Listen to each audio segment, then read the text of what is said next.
Assalamu alaikum wa rahmatullahi wa barakatuhu. I hope everyone can hear me clearly. Okay, so my mic is working. Alhamdulillah, today we will have another live show responding to the opponents of the Ahmadi Muslims who have recently raised a lot of allegations. So, in this show, we will in detail respond to all of the allegations they have raised, and there are many allegations that they have raised. So, we will go through them step by step, and it will be a long show. We might also take a break in between for prayers if it goes that long. So, as we saw recently, the anti Ahmadis raised the allegation on Hazrat Ahmad alayhi salam and him praising the British government, and they raised a lot of false allegations, which we will be responding to. So, we start the show. We have with us today Ahmed Butt Sahib, who has worked a lot on this topic. Him and Salim Seb have done around more than 5 videos on this topic in particular, where he showed all of the references from their ulama as well. So Ahmed Butt Seb will speak in Urdu and I will translate into English, and we will start with the main allegation of Adnan Rashid, which was he says that all these ulama were wrong. Muhammad Hussein Batawi, Sayyid Nazir Hussain, Shah Ismail Shaheed Saib, he said all his fatwa are forged, and he said that Shah Abdul Aziz Saib gave a fatwa of jihad. So, Assalamu alaikum Ahmed Butt Saib. ہاں جی وعلیکم السلام ورحمۃ اللہ Ji, اور to میری Ahmed طرف سے Butt تمام Saib, سننے والوں کو السلام علیکم. Jazakumullah. So for everyone listening, Ahmed Batseb also has a website, Qutbi Muballighin, with all the references with the scans. There's thousands of references. So I will share that link as well. He has worked really hard on this. So now Ahmed Batseb will speak in Urdu and I will translate. These are really important points which will show that Adnan Rashid was lying against Shah Abdul Aziz Saib and tried to misguide the Muslims again. تو احمد بٹ صاحب آپ شروع کریں پھر میں انشاءاللہ ترجمہ کروں گا. جی محترم، یہ جو آپ نے 1857 کی جنگ آزادی جس کو کہا جاتا ہے، اس وقت اس کو تمام کے تمام جو ہیں وہ غدر کہتے تھے. اب آگے انہوں نے اس کو جنگ آزادی کہنا شروع کیا. اس وقت کے جتنے بھی معروف فرقے ہیں، چاہے وہ بریلوی ہوں، دیوبندی ہوں، اہل حدیث ہوں یا اہل تشیع ہوں، ان سب نے اس وقت اس لڑائی کے خلاف یا اس غدر کے خلاف جو ہے وہ فتوے دیے ہوئے ہیں، اور اپنے لوگوں کو قرآن و حدیث کے دلائل سے دے کے ہی منع کیا ہوا ہے کہ یہ ہمارے لیے جائز نہیں، اس لیے کہ وہ یہ کہتے ہیں کہ یہ ہمارا ان کے ساتھ معاہدہ ہے. اور ہر شخص جس کو تھوڑا سا بھی علم ہے، جو عمرانیات تھوڑی سی بھی جانتا ہے، اس کو پتہ ہے کہ ریاست اور عوام کا ایک معاہدہ ہوتا ہے. لازمی نہیں کہ اس میں ہر شخص جو ہے وہ باقاعدہ ایک فارم پہ جا کے سائن کرے. آپ کا اس کی رعایا کے طور پہ وہاں رہنا، تسلیم کرنا ہی اس بات کی تصدیق ہے کہ آپ اس معاہدے کے پابند ہیں.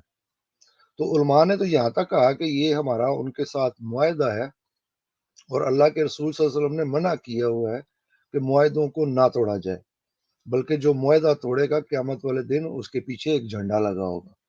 تو انہوں نے بھی قرآن و حدیث سے ریفرنس دیے ہیں کہ یہ ہمارے، کیونکہ ہم معاہدہ کر چکے ہیں، اور جیسا کہ ہمیں حضرت صلی اللہ علیہ وسلم کی سنت سے بھی اس چیز کا علم ہے کہ جب کفار مکہ کے ساتھ جو معاہدہ تھا اس کو توڑنا تھا تو باقاعدہ اس کا اعلان کیا. یہی موقف علماء نے بھی اپنایا، اور انہوں نے کہا کہ اگر کسی کو یہ جہاد کرنے کا شوق ہے تو پہلے وہ اعلانیہ اس معاہدے کے توڑنے کا اعلان کرے، پھر یہاں کی حکومت سے باہر جائے، وہ وہاں سے جا کے جہاد کرے. لیکن خود ان کے فتوے یہ تھے کہ اگر کوئی باہر سے، یہاں تک کہ جو شاہ اسلام ہے وہ بھی اگر ہندوستان پہ حملہ کرے گا تو ہم ہندوستان کا ڈیفینڈ کریں گے، ہم ان کے ساتھ نہیں ہوں گے، اس لیے کہ ہم ان کے معاہد ہیں. باقی جو آپ نے ذکر کیا وہ خاص طور پہ کہ آج کل انہوں نے کہنا شروع کر دیا ہے کہ جی وہ ہمارے علماء سارے غلط ہے. چلے اللہ کا فضل ہے کہ یہ ماننا تو شروع ہو گئے کہ ان کے علماء جو ہیں وہ ہمیشہ سے ہی غلط ہے.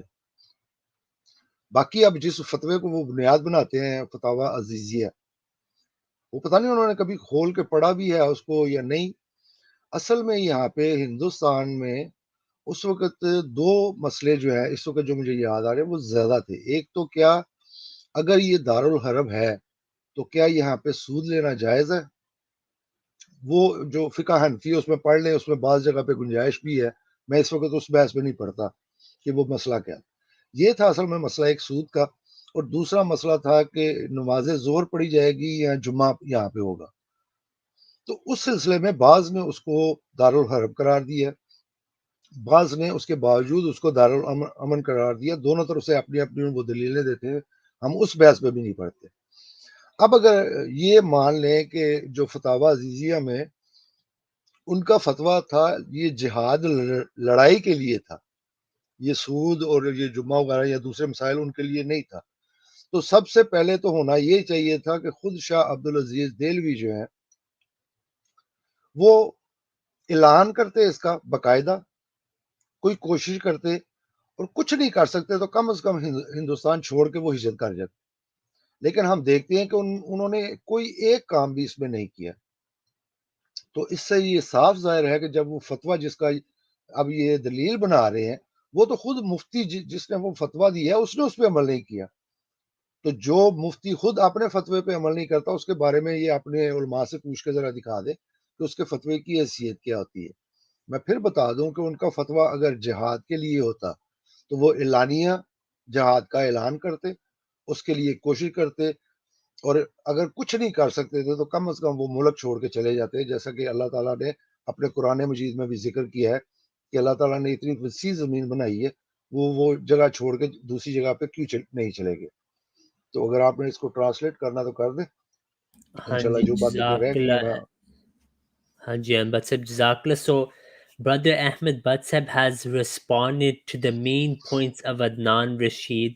What Adnan Rashid basically did, so now I'll translate Ahmed Batsab. What he said that in that time in 1857, they used to call it Ghadr, now it's called the War of Freedom, Jange Azadi.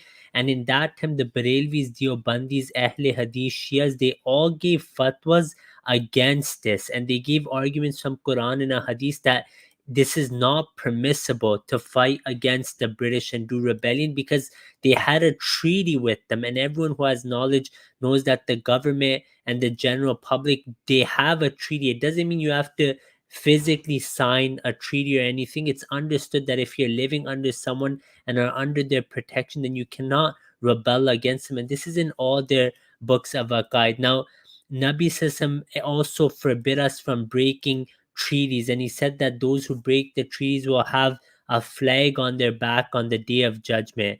And we know that it is from the Sunnah as well that if a treaty is broken, it has to be announced. And to do jihad, you would have to first leave that area. And even Allah says in the Quran, but I mentioned the verse that if you are under this persecution from a government, then the earth is so vast, you should, do hijrah from there.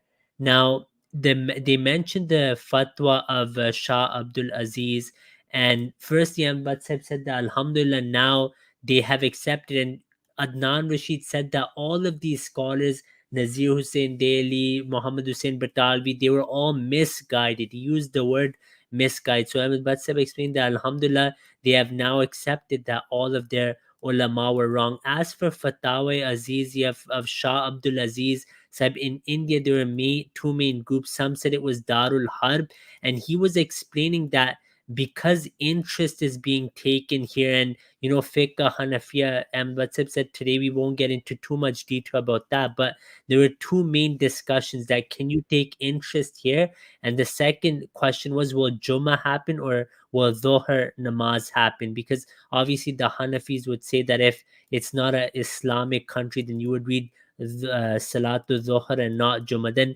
some called it Darul Harb, some called it Darul Aman, and both sides gave arguments. But if we accept Fatawa Azizia that it was for fighting, for argument's sake, if we accept that Shah Abdul Aziz Sahib gave the fatwa for fighting and not the other issues, then he should have announced it and he should have tried to fight the British himself, but we see that he, if not fight them, he should have at least done hijrat, but he did none of this. Rather, we know that if someone gives a fatwa and they don't do amal on that fatwa, then that fatwa itself has no value. So if Shah Abdul Aziz had actually believed in this fatwa to fight against the government, then he would have actually done that, because for him not to do amal on his own fatwa shows that he didn't believe in that fatwa as the anti-Ahmadis are explaining it today. Ahmed Bhat sahib, jitna aapne abhi tak kaha hai uska tarjuma ho gaya hai. ہاں جی، جیسا کہ آپ نے شروع میں بھی ذکر کیا تھا کہ وہ پروگرام وہاں پہ موجود ہے، اس میں پوری تفصیل بتائی گئی ہے، یا کہہ لیں کہ کافی حد تک وہ تفصیل بتائی گئی ہے کہ انگریز اصل میں یہاں پہ آیا کب. تو اس وقت ان میں سے کسی کے بھی بڑے نے کبھی یہ فتویٰ نہیں دیا کہ ان کے خلاف جہاد ہے، بلکہ اس وقت بھی ان لوگوں نے حمایت کی. اور باقی جو جب ان کی حکومت وہ سٹیبل ہو گئی تو اس کے بعد خود مسلمان جو ہیں ان کی فوج میں بھرتی تھے، اور باقی جتنے اسلامی علاقے جو ہیں انہوں نے مزید فتح کیے ہیں، یہ عراق وغیرہ، وہ انہی مسلمانوں کی مدد سے انہوں نے کیے ہیں جو ان کی فوج میں شامل تھے. اور ان کے اس وقت کے جو علماء، اور نہ صرف علماء بلکہ جو ان کے پیر فقیر تھے، ان کے ہزاروں کی تعداد میں مرید جو ہیں وہ اس فوج میں شامل تھے، اور ان سے وہ جا کے دعائیں بھی کروایا کرتے تھے. تو جیسا کہ میں نے پہلے بتایا کہ اگر یہ فتویٰ جہاد کے لیے ہوتا تو خود شاہ عبدالعزیز محدث دہلوی رحمۃ اللہ علیہ جو ہے ان کا اپنا عمل جو ہے وہ اس کے خلاف ہے. تو میرا خیال ہے کہ فی الحال اس کے لیے اتنا یہ کافی ہو گیا. تفصیل جس نے دیکھنی ہو، ریفرنس جس نے چاہیے ہو، وہ رضی صاحب سے بھی مانگ سکتا ہے، اور انہوں نے انشاءاللہ وہ لنک جو ہے وہ یہاں پہ اٹیچمنٹ میں لگا دیں گے، تو وہاں پہ بھی آپ جا کے دیکھ سکتے ہیں. مزید اگر چاہیے ہو تو وہ بھی ایکسٹرا مل سکتے ہیں مطالبے پہ. Hanji. So Ahmed Batsib said that they've done shows on this with all the references. I'll share those links as well. They are in the Urdu language, and today our goal will be to give a summary of everything. So none of their elders even gave the fatwa to do jihad against the British. In fact, they supported them because the British were long before 1857. They had already come to India, and none of their elders gave fatwa. In fact, the peers and fakirs, their murideen, thousands of followers would be in the British army, and they helped the British fight even Muslim countries. And it was, if Shah Abdul Aziz Delvi Rahmullah gave the fatwa for jihad, then his amal is against it. Ahmad Butt صاحب ایک انہوں نے یہ بات کی تھی کہ جو شاہ اسماعیل شہید صاحب ہیں انہوں نے یہ کہا تھا کہ ابھی ہم تو سکھوں سے لڑیں لیکن اس کے بعد انگریزوں کی باری ہے. اس پہ اگر آپ تھوڑا تبصرہ کر دیں.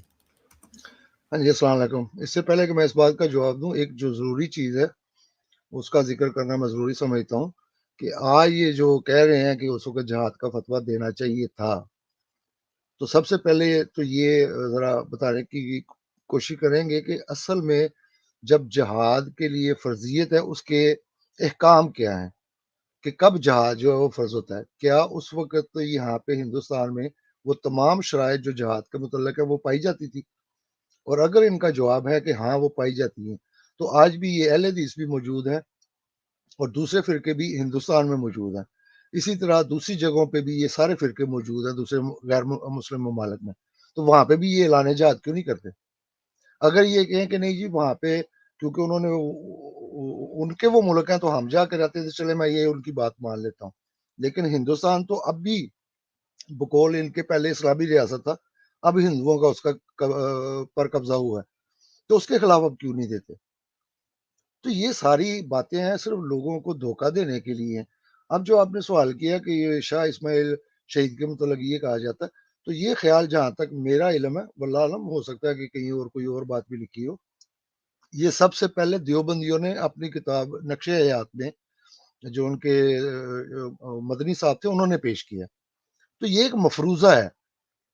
اصل حقیقت جو ہے وہ ان کے جو خلفاء ہیں یا ان کے ساتھ رہنے والے ہیں، جعفر تھانسیری صاحب، اسی طرح دیگر کتب جو ہیں، ان میں انہوں نے بار بار یہی کہا ہے، بلکہ لوگوں نے یہ اعتراض بھی کیا تھا ان پہ کہ آپ اتنی دور سے انگریزوں کی حکومت میں رہ کے تو یہاں پہ پنجاب میں جہاد کر رہے ہیں، تو اپنے گھر میں جہاد کیوں نہیں کرتے؟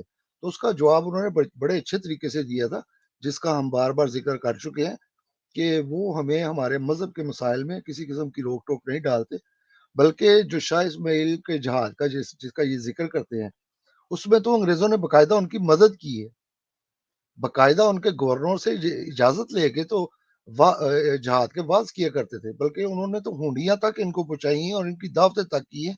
ये तमाम हवाले हम दिखा चुके हैं और दे चुके हैं। तो ये मफरूजा है, इसके अलावा इसकी कोई हैसियत नहीं कि वो अगर ये हो जाता तो ये हो जाना था। इस तरह की बातें आफ्टर थॉट है।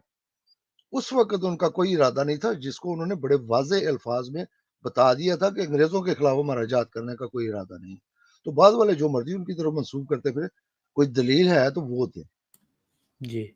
Jazakallah Ahmed Batseb. So Ahmed Batseb explained that first thing is that all these people who are saying we want to do, we should have done jihad then, you know, they now they're saying that in that time in India the fatwa should have been given for jihad. So we have to first ask them what were the sharait, and later on today we will show the sharait of Nazir Hussain Daily. He ends by saying none of these sharait were fulfilled. We will mention all four of them. But Ahmed Bhatt said explained that today, Ahle Hadith and other sects are in India as well and in other Muslim countries. When do you ever hear them say, let us do jihad?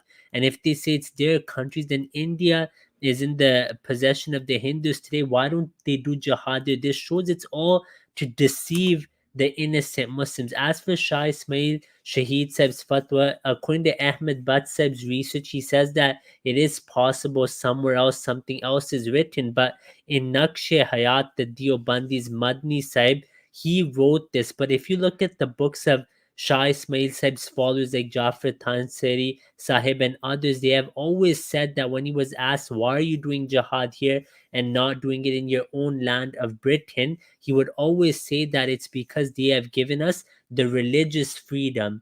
Now, before we move on, I want to show one important short video.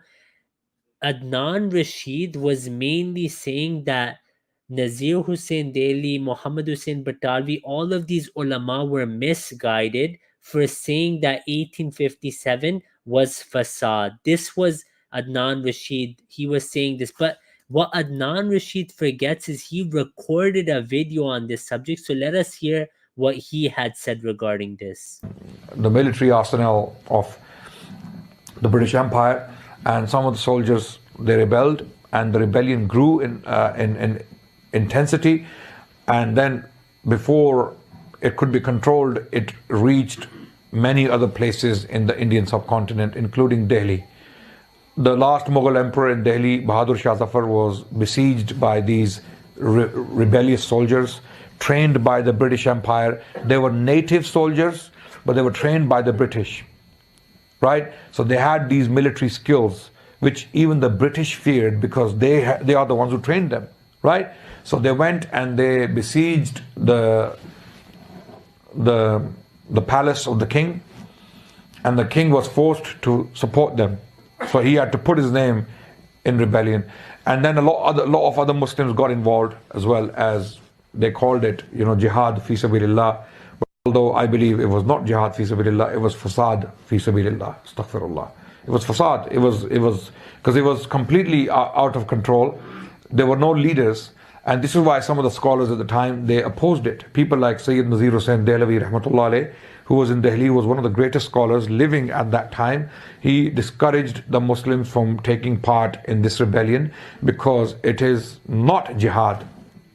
Jihad doesn't mean killing innocent men, women and children. It doesn't mean that. Some of these rebels, they actually lined British prisoners. They had caught these British personnel within Delhi and in the outskirts of Delhi. Among them were women and children and men. They lined them up, and in front of the king of Delhi, Bahadur Shah Zafar, they shot them dead. The king tried to dissuade them. The king tried to stop. जी, तो अहमद भट्ट साहब, ये अदनान रशीद था, ये बंदा कह रहा है कि सईद नज़ीर हुसैन साहब सही थे कि ये फसाद था, लेकिन अब जब अहमदियों की मुखालफत कर रहे तो वो कह रहे नहीं, सईद नज़ीर साहब گمراہ تھے اس موقف پہ. تو اس کی آپ اگر ہمیں بتا سکیں یہ کیوں ایسے کرتے ہیں کہ جب اپنی تقریریں کرتے تو یہ بات کہہ رہے ہوتے ہیں، اور جب احمدیوں کی مخالفت کر رہے ہوتے ہیں تو اس سے اپوزٹ بات کرتے ہیں. میں اس کو انگلش میں جلدی سے بتا دوں. What I'm saying is that Adnan Rashid, when he speaks himself to his audience, he says that it was fasad, it was wrong, no Muslim should have supported that. Anyone who did, like Muhammad Hussein Batawi says, they were misguided. But now when opposing Ahmadi Muslims, he is saying that no, Nazir Hussain was misguided, they were all misguided. We will take the fatwa which said we should fight. تو احمد بٹ صاحب اس پہ اگر آپ نے کچھ کہنا ہو. جی السلام علیکم. جیسا کہ میں نے شروع بھی کہا تھا کہ چلیں اللہ تعالیٰ کا شکر ہے کہ انہوں نے اپنے علماء کو جھوٹا تو کہنا مان لیا ہے. اصل میں مسئلہ ان کا یہ ہے کہ اگر تو یہ قرآن اور حدیث کی روشنی میں اس کو جب یہ جہاد ثابت نہیں کر سکتے اور احمدیت کی انہوں نے مخالفت بھی کرنی ہے، تو وہ کہتے ہیں نا کہ کسی کی مخالفت کرنی ہو جب تو اپنے گال وہ جو تھپڑ مار کے بھی لال کر لے. تو اب یہی کر رہے ہیں. اس کے لیے اگر ان کو اپنے بڑوں کا بھی رد کرنا پڑے تو اب وہ کریں گے، کیونکہ کسی نہ کسی طریقے سے انہوں نے جماعت پہ یہ الزام ضرور لگانا ہے. تو جیسا کہ ان سے ہم نے سوال کیا تھا کہ اگر وہ شرائط وہاں پہ جہاد کی پائی جاتی تھی تو یہ قرآن و سنت سے ہمیں دلیل دے دیں اور اس کے جو احکام ہے وہ بھی بتا دیں کہ یہ احکام ہے اور جماعت احمدیہ نے اس کا خلاف کیا ہے. باقی جو انہوں نے ذکر کیا ہے کہ وہ فساد تھا، تو بالکل صحیح بات ہے کہ اس وقت جو فساد تھا، جیسا کہ سر سید احمد نے پھر اس پہ ایک کتاب بھی لکھی تھی باقاعدہ. ان کو یہ پوری تفصیل جو ہے انہوں نے ریسرچ کر کے تو بتایا تھا کہ اصل میں شرار جو ہے ہندوؤں کی تھی. مسلمان کیونکہ بیوقوف تھے ان کو انہوں نے آگے لگا لیا، اور وہ بھی لچے لفنگے قسم کے تھے، ان کے ساتھ علماء کوئی نہیں تھے. اور جو علماء کا فتویٰ یہ بتایا جاتا ہے کہ انہوں نے وہاں پہ جہاد کے لیے علماء کا فتویٰ دیا، اس کا میں بتا چکا ہوں کہ خود ان کے علماء نے اس کا رد کیا ہے کہ وہ جعلی فتویٰ تھا. تو یہ چلے اللہ کا فضل ہے کہ جماعت احمدیہ کی مخالفت میں ہی، کیونکہ ان کو پتہ ہے کہ اس کے علاوہ ان کے پاس اور کوئی جواب بنتا نہیں ہے، تو اپنے علماء کا انہوں نے رد کرنا شروع کر دیا. آگے آگے دیکھتے جائیں ان کے ساتھ ہوتا کیا ہے. کیونکہ جب بھی یہ جہاں پہ بھی پھنستے ہیں خود اپنے علماء کی باتوں پہ، تو اب وہاں پہ انہوں نے ان کا یا تو رد کرنا شروع کر دیا یا وہ صرف سے انکار کرتے جی ہم تو ان کو مانتے نہیں. حالانکہ یہ ان کی جو سب سے مشہور سلطنت کہہ لیں یا جو بھی اس کو کہہ لیں، جو نواب آف بھوپال ہیں، نواب صدیق حسن خان صاحب، وہ خود ذاتی طور پہ نواب تو نہیں تھے. وہ جو ملکہ بھوپال ہے ان سے شادی کی وجہ سے ان کو یہ نوابی کا ٹائٹل ملا تھا. اور اس وقت کے وہ اہل حدیث کے چوٹی کے علماء میں شمار ہوتے ہیں. ان کی کتاب ترجمان وہابیہ یقیناً آپ دکھائیں گے، اس کا بھی ریفرنس دے دیں. اسی طرح جو نذیر حسین دہلوی کی کتاب تھی الاقتصاد فی مسائل الجہاد، پوری کی پوری کتاب انہوں نے اس مسئلے پہ لکھی ہے اور وہاں پہ بھی قرآن و حدیث سے انہوں نے دلائل دیے. اسی طرح ترجمان وہابیہ میں بھی انہوں نے جو وضاحتیں کی ہے. تو یہ اس وقت ان کے وہ علماء تھے جن کے پیچھے سب یہ اہل حدیث ہے. تو چلیں اللہ کا فضل ہے کہ آج کم از کم انہوں نے جماعت احمدیہ کی مخالفت کی وجہ سے ہی ان کا کم از کم رد کر دیا. جیسے کہ حدیث میں بھی آتا ہے کہ پچھلے لوگ جو ہیں وہ اگلوں پہ لعنت ڈالیں گے، تو اللہ کے فضل سے وہ نشانی بھی پوری ہوتی ہوئی ہم دیکھ رہے ہیں کہ آج کے اہل حدیث پہلے والے اہل حدیثوں کو برا بلا کہہ رہے ہیں. Zaklan, but so and but just explained that Alhamdulillah now they are calling their own ulama liars, and Adnan Rashid made it clear. He said all of these scholars are misguided on this issue, and in light of Quran and Hadith, they can never prove that jihad had to happen at that time, as the conditions were not met. But to oppose Ahmadiyya, they do everything. They reject their own ulama and start making their own skin red, as a muhavra it's used, that they beat themselves to oppose Ahmadi Muslims. If the jihad sharait were found, then they must show us from Quran and a hadith and show where we went against it. As for him, Adnan Rashid, accepting that it was fasad in this video, he was right. And so Sayyid Ahmed Khan Sahib also wrote a book regarding this, that it was actually Hindus who started. And as for the fatwa Adnan Rashid quotes, that was a fake fatwa, and their own ulama refuted this fatwa. Nawab Siddiq Hassan Khan got his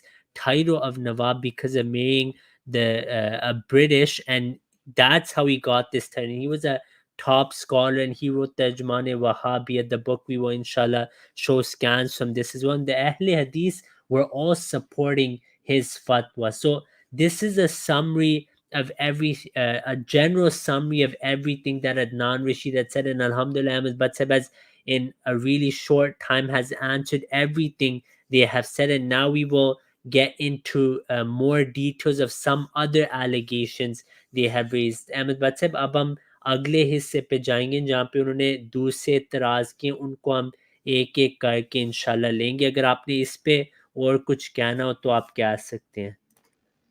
हाँ जी, अस्सलाम वालेकुम मोहतरम, मैं मौजूद हूँ, अगर ज़रूरत होगी तो हस्ब ज़रूरत मैं उसमें जो मेरे इल्म में है उसके मुताबिक मैं हिस्सा डाल दूंगा.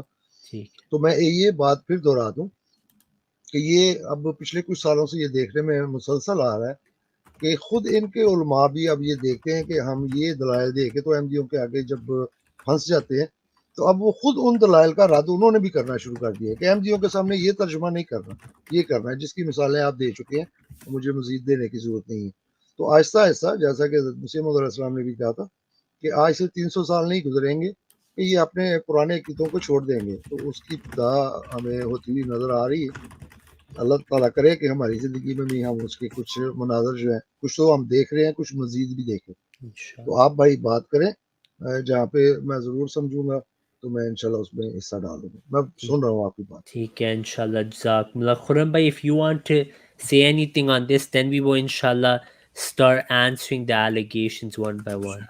Sure, Jazakallah. So I just wanted to comment on this. You know, these people, like Adnan, you know, until it came to the criticism of the Prophet Messiah, والسلام, until it came to that point, he knew the truth. He knew the truth, right? So here's what we know, right? And Barsab and Razi Bhai have mentioned this. Barsab mentioned this, okay? So Sayyid Ahmad Shaheed, he marched all around India, British India, gathering jihadis to go fight the Sikhs. All right. This is what he did, along with Maulana Shah Ismail Shaheed. He gathered them. He borrowed money from Hindus. He borrowed money from Hindu bankers to go fight the Sikhs. Who stopped him? Who stopped him? Who created roadblocks for Shah for Shah Ismail Shaheed and Sayyid Ahmad Shaheed? It was the Abdalis. It was the Muslims. So the British did not stop them from collecting money, from collecting soldiers, and marching to Punjab. Over 1,000 miles. You know, 1,000 miles of marching and putting jihadis together and going to Punjab. But who stopped them? And many of the historical books show that it was the Abdalis. It was these people who had previously attacked India from Afghanistan. So it was Ahmad Shah Abdali's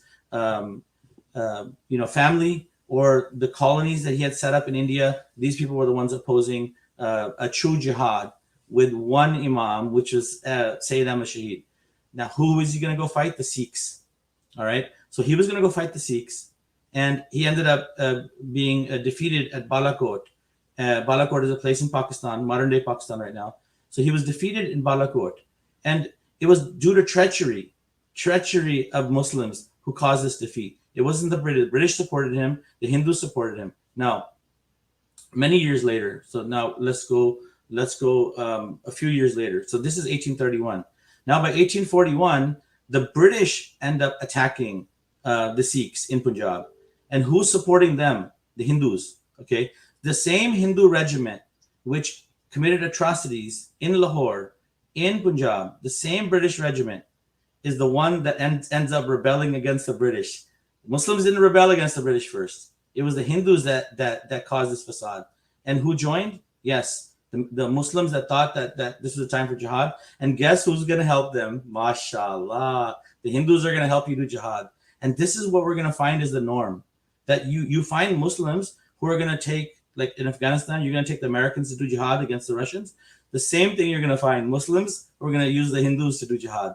So this narrative is being twisted by Adnan now because he's a liar. Obviously, we know that. We know, we have his videos, we have proof.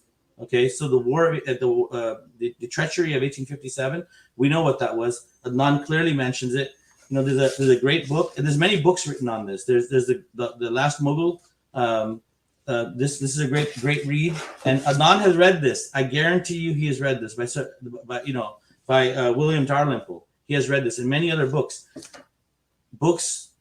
Written by many others. W. Hunter wrote a book for the reasons of the rebellion as well, or the mutiny. And so they want to lie against the promised Messiah. But later on today, inshallah, we will disprove these lies totally. Already we've done that.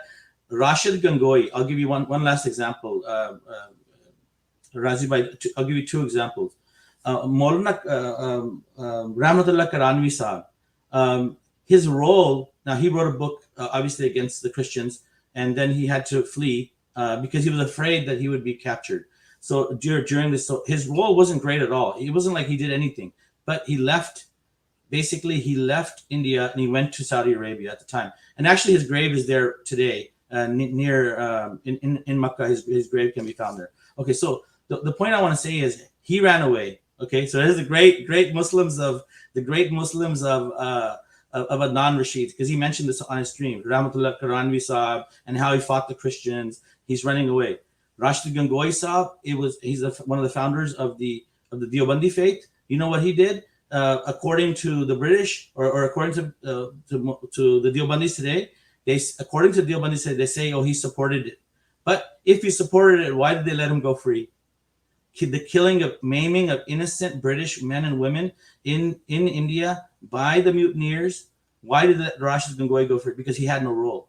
So Rashid Gangohi and all these people, none of the leading ulama or the leaders of the Muslims played any major role in supporting the mutiny of the Indians, of the Indian Hindus and the Indian some of very few of the Indian Muslims.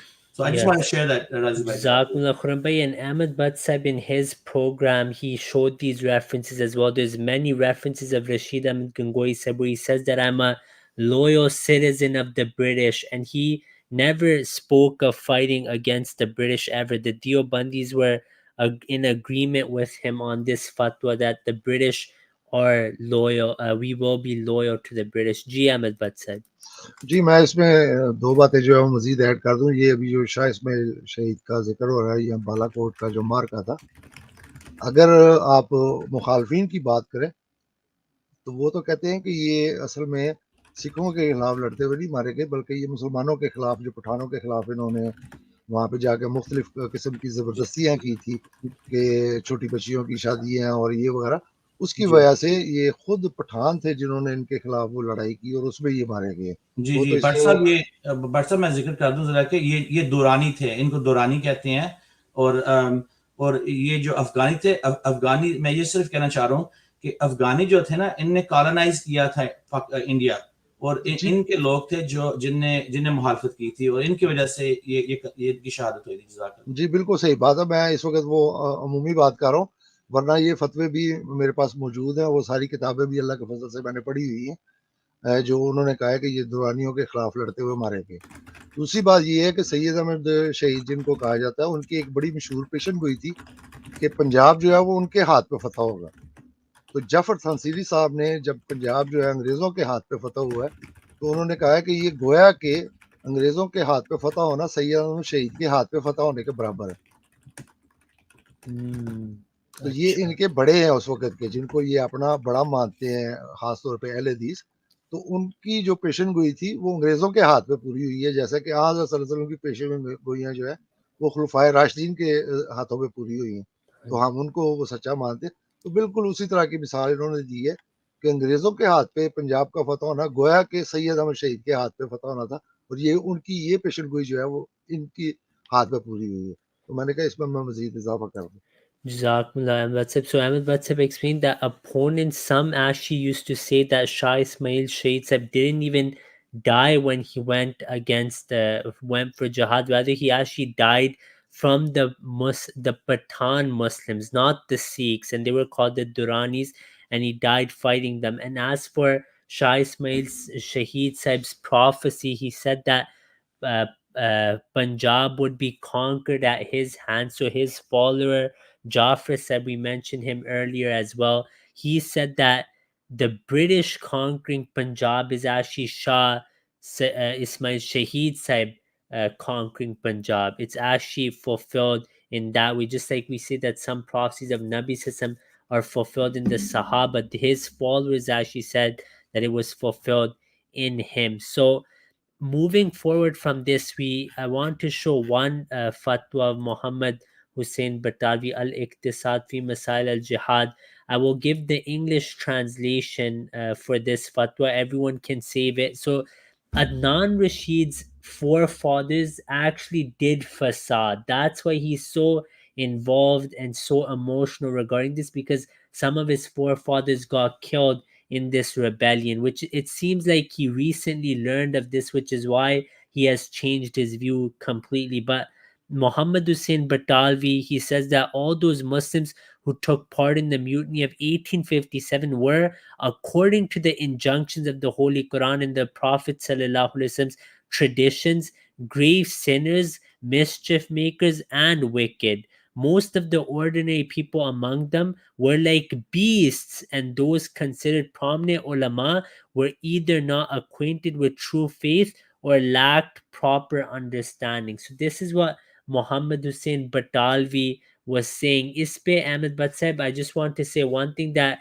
when Muhammad Hussein Batalvi was mentioned, Adnan Rashid said he was nothing. He was no one in the sight, in the eyes of the Ahle Hadith. He had no standing or rank. तो मतलब उसने उस show में ये भी कहा था कि मोहम्मद हुसैन बटालवी कुछ नहीं था, कोई उलमा के नज़दीक वो कुछ भी नहीं था, उसकी कोई हैसियत नहीं थी. तो उसने बटालवी को भी अब छोड़ दिया. पहले वो कह रहा था बटालवी रहमुल्ला, और आज वो कह रहा है कि ये आलिम भी नहीं कंसिडर किया गया था लोगों के नज़दीक. हाँ जी, अस्सलाम वालेकुम।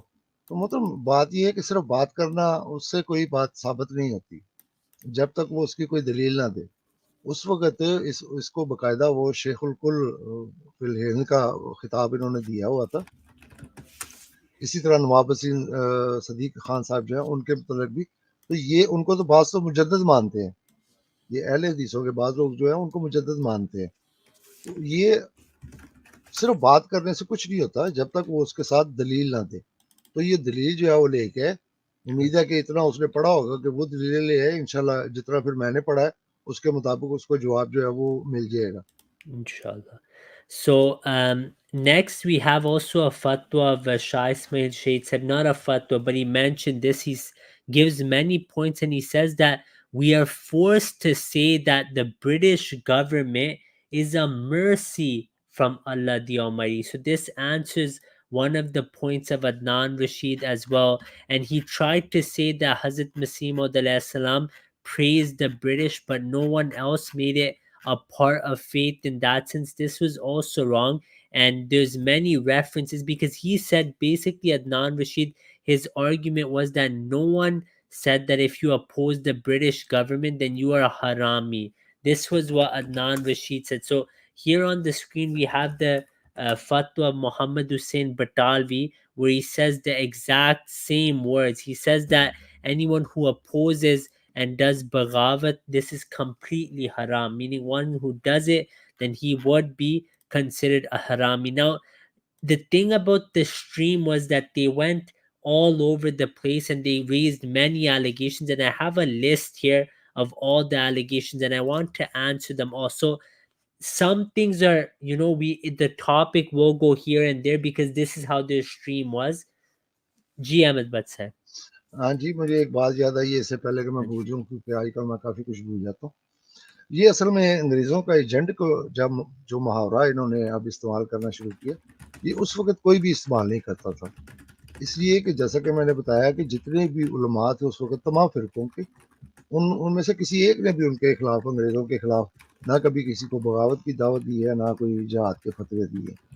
तो ये बाद में आके तो इन्होंने किताबों की किताबें लिखी हैं. अगर रशीद अदनान साहब को तौफीक हो पढ़ने की, तो मैं उनको वो किताबें भेज देता हूँ जिसमें से इनके हर फ़िरके ने दूसरे फ़िरके को अंग्रेज़ों का एजेंट करार दिया. यहाँ तक कि पूरी पूरी किताबें उन्होंने लिखी हैं कि अहले हदीस जो है ये अंग्रेजों के एजेंट थे। इसी तरह इन्होंने किताबें लिखी हुई हैं कि देवबंदी अंग्रेजों के एजेंट थे। इसी तरह इन्होंने किताबें लिखी हुई हैं कि बरेलवी जो है वो अंग्रेजों के एजेंट थे। तो शियों का तो जैसा कि अभी वो विलियम हंटर की किताब का हमारे हिंदुस्तानी मुसलमान जो है उसका जिक्र किया, तो शियों को तो उसने बता दिया था कि जब तक उनका इमाम 12वां जो है वो मौजूद नहीं होगा तो उनके लिए तो जहाद वैसे ही मुअत्तल है। तो अगर इनको शौक है किताबें वो पढ़ने का तो मैं इनको किताबें वो रेफर कर दूंगा, बता दूंगा, कहेंगे तो भेज भी दूंगा। तो उनको पढ़ ले कि ये इल्ज़ाम जो है बाद में सब ने सब पे लगाया और अपनी तरफ से यही कोशिश उन्होंने की है।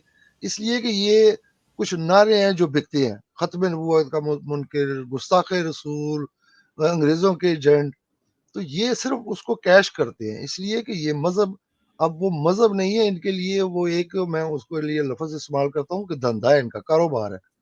तो जो भी वो प्रोडक्ट बेचने के लिए इनको वो इश्तिहार अच्छा लगता है कि ये बिकेगा, तो ये उसको बेचने की कोशिश करते हैं और यही आज के अहले हदीस कर रहे हैं। तो मैं फिर बता दूं कि ये किताबें की किताबें अल्लाह के फजल से मैंने वो पढ़ी हुई हैं, एक एक किताब मैंने पढ़ी हुई है। वो कहेंगे तो मैं इनको भेज दूंगा, ये भी पढ़ ले। Jazakumullah, Ahmed Batsab. So Ahmed Batsab explained that this term agent of English, no one would use this at that time, British agent. In fact, every firqa would say that, you have to be loyal to the British. This reminded me of one more point that Muhammad Hussein Batalvi, he was saying the opposite in his time. He would say Hazrat Mirza Ghulam Ahmad Islam is sent because he will destroy the British government and fight against them. This is what they used to say back in that time while they were living in the time of Hazrat Masih Maud, and now they're trying to say the opposite. Khuramba, if you want to quickly say something, I want to start answering the allegations now one by Ji, one. absolutely. Yeah, Jazakallah, of course. So basically, इनने आपकी किताब नहीं पढ़नी, but साहब इसने already झूठ बोल लिया है। अब इसका काम ये अब इसका लाइन का काम है, जैसे जैसे झूठे बोलते हैं, अब इनने यही काम करना है। So he's not going to read any books. Adnan is set in his way now, and his heart has been perverted, and he will never come and change what he said at this point. But we have the data, absolutely. So I just wanted to say that, Jazakallah. Jazakumullah. So now we get into the allegations. So, like I said, they were all over the place, which is why some things I say may not be completely in order. But I've written all the notes. I want to answer everything because the Ahmadi Muslims should know the answers to these things. So, for example, one lie that one of their panelists said, and it's upsetting that they bring on the apostates to lie about Islam Ahmadiyya. So one lie he said was that Hazrat Mirza Ghulam Ahmad Islam's father never ever prayed. This was a lie. He took it from his Sawal Siratul Mahdi narration 224. It doesn't say that anywhere. That was one specific incident. And a prophet or a reformer or a messiah, a reviver, is never held accountable for his parents. If Hazrat Ahmad Islam's father in one occasion did not pray, firstly, it doesn't say anywhere that he never prayed. He did pray, and near the end of his life, he became much more religious. But Hazrat Ahmad Islam is not held accountable for his parents. That is an understood fact in Islam. Even look, for example, in the Quran, Hazrat Ibrahim Islam, there's many tafsir on who the Ab was, but the father of Ibrahim Islam, if we take that tafsir, he was worshipping idols. Are we going to now blame Hazrat Ibrahim alayhi or Hazrat Nuh alayhi's son drowned in the flood for being a disbeliever? Can we accuse Hazrat Nuh alayhi for that? Even Nabi Sassam's great forefathers, there's the famous incident in the books of the Ahadith regarding Hazrat Abdul Muttalib and Hazrat Abdullah regarding the camels being sacrificed, that he was there's a tradition that we would sacrifice our camels because you would have to slaughter a son to pay basically, because for the sake of the Kaaba, the sanctity of the Kaaba, they would slaughter their sons, and then they made it 100 camels equals one son. Ahmed Batsab, if you want to explain this, इस पे Ahmed Batsab जो अगर आप बताना चाहे फिर मैं उसका तर्जमा कर दूंगा कि उन्होंने इतराज़ ये कि क्या मसीह मौद के वालिद साहब के ऊपर जो वो इतराज़ करते, आपने वो اونٹ والا مثال دیا تھا تاریخ سے، وہ اگر آپ بتا دیں. ہاں جی، السلام علیکم. مطلب جیسا کہ پھر وہی بات ہے نا کہ ان لوگوں کا کام یہ ہے کہ یہ ادھر ادھر کی باتیں جو پکڑ کے اس پہ اعتراضات کرتے ہیں. جو اصل اصول ہے پہلے وہ بیان کریں کہ یہ اللہ تعالیٰ کا حکم ہے یا رسول اللہ صلی اللہ علیہ وسلم کا یہ حکم ہے، اس کے خلاف ورزی ہے. جیسا کہ ابھی بھی آپ نے ذکر کیا ہلکا سا کہ اگر کسی کے والدین نے کوئی کام کیا ہو تو اس کا ذمہ دار جو ہے اس کے بیٹے کو تو نہیں ٹھہرایا جا سکتا. کم از کم قرآن کی تعلیم تو یہ نہیں ہے. تو اگر ان کے بڑوں نے یہ کام کیا بھی ہے تو اسی کا انہوں نے حوالہ بھی دیا ہے، اپنی ذات کا انہوں نے نہیں کہا. ویسے یہ سمجھتے ہیں یہ اہل حدیث یا دیگر جتنے بھی ہیں کہ انگریز بھی ان کی طرح بیوقوف تھے. ان کو یہ نہیں پتا کہ اگر وہ اتنے ہی بیوقوف تھے تو اتنی دور سے آ کے یہاں پہ اتنے سارے ان پہ حکومت کر کے گئے ہیں، اور اس وقت ان کی زیادہ سے زیادہ تعداد بھی ہندوستان میں وہ کتنی تھی؟ وہ ایک چھوٹے سے شہر کی آبادی سے بھی کم تھی. اس کے باوجود وہ آ کے تو اتنے بڑے ہندوستان پہ انہوں نے حکومت کی ہے. جیسا کہ آپ نے حضرت نوح علیہ السلام کی مثال بھی دی ہے، کیا ان کے بیٹے کے اس فعل کو کا ذمہ دار جو حضرت نوح علیہ السلام کو ٹھہرایا جائے گا؟ اسی طرح جو آپ نے اونٹوں والا اشارہ کیا ہے، وہ جب آج صلی اللہ علیہ وسلم کے جو دادا تھے، جب ان کی حیثیت جو ہے وہ قبیلے میں ان کی اولاد کی کمی کی وجہ سے کم تھی یا اتنی زیادہ نہیں تھی، تو انہوں نے اللہ تعالیٰ سے دعا کی کہ اللہ تعالیٰ میری پشت کو جو ہے وہ مضبوط کر. یہ میں خلاصہ بیان کر رہا ہوں، الفاظ تھوڑے سے مختلف بھی ہو جائیں گے اس وقت میرے سامنے وہ ریفرنس نہیں ہے، اگر چاہیے ہوگا تو انشاءاللہ وہ میں بھیج دوں گا. تو اللہ تعالیٰ نے ان کو جب وہ 12 بیٹے عطا کیے تو انہوں نے یہ منت مانی ہوئی تھی کہ میں ایک بیٹے کو قربان کروں گا. تو انہوں جو سب سے چھوٹا بیٹا تھا حضرت عبداللہ جو آج صلی اللہ علیہ وسلم کے والد تھے، ان کو انہوں نے منتخب کیا، اور پھر وہ کاہنوں کے پاس گئے جب لوگوں نے انہوں نے منع کیا کہ یہ آپ اپنے بیٹے کی قربانی نہ کریں. تو اس وقت کے جو رواج تھا اس کے مطابق وہ کاہنوں کے پاس گئے، تو انہوں نے کہا کہ ایسے کرتے ہیں کہ یہ پانسا ڈالتے ہیں، ایک طرف تم اونٹ رکھو اور ایک طرف حضرت عبداللہ جو ہے ان کو رکھو. تو جب پہلی دفعہ پانسا پڑا 10 اونٹ تھے تو وہ پھر حضرت عبداللہ کے نام کا نکلا. پھر انہوں نے اونٹوں کی تعداد جو ہے وہ بڑھائی 20 کی 30 کی، حتیٰ کہ 100 اونٹوں پہ جب وہ چلے گئے، کیونکہ ہر دفعہ جو پانسا ہے وہ حضرت عبداللہ کے نام پہ نکلتا تھا. تو جب 100 اونٹ کیے تو پھر وہ جو پانسا ہے کہتے ہیں کہ اونٹوں کے نام پہ پڑا. تو اس لیے یہ دیت جو ہے اسلام میں وہ بندے کی 100 اونٹ مقرر کی گئی ہے، کیونکہ حضرت عبداللہ جو آج صلی اللہ علیہ وسلم کے والد تھے ان کے بدلے میں 100 اونٹ جو ہے وہ قربان کیے گئے. تو اب ان کے باپ داداؤں کے اس فعل کو کیا نعوذ باللہ ہم آج صلی اللہ علیہ وسلم کی ذات پہ اعتراض کرنے کے لیے استعمال کریں گے؟ تو جو ان کے والدین نے کیا ہے وہ ان کے ساتھ ہے، اور خود ان کے والدین کے متعلق ان کے جو بڑے ہیں وہ بتا چکے ہیں کہ وہ کس طرح کے مسلمان تھے، خاص طور پہ ان کے خاندان کے جو بھائی تھے، چچا زاد وغیرہ دوسرے.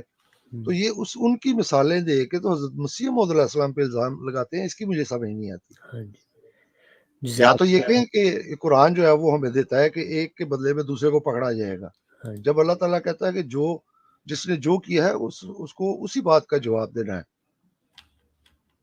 Jazakumullah. So I'll just read the English out as well. It's on the Ahl Hadith website that Hazrat Abdullah was the father of Nabi Sallam.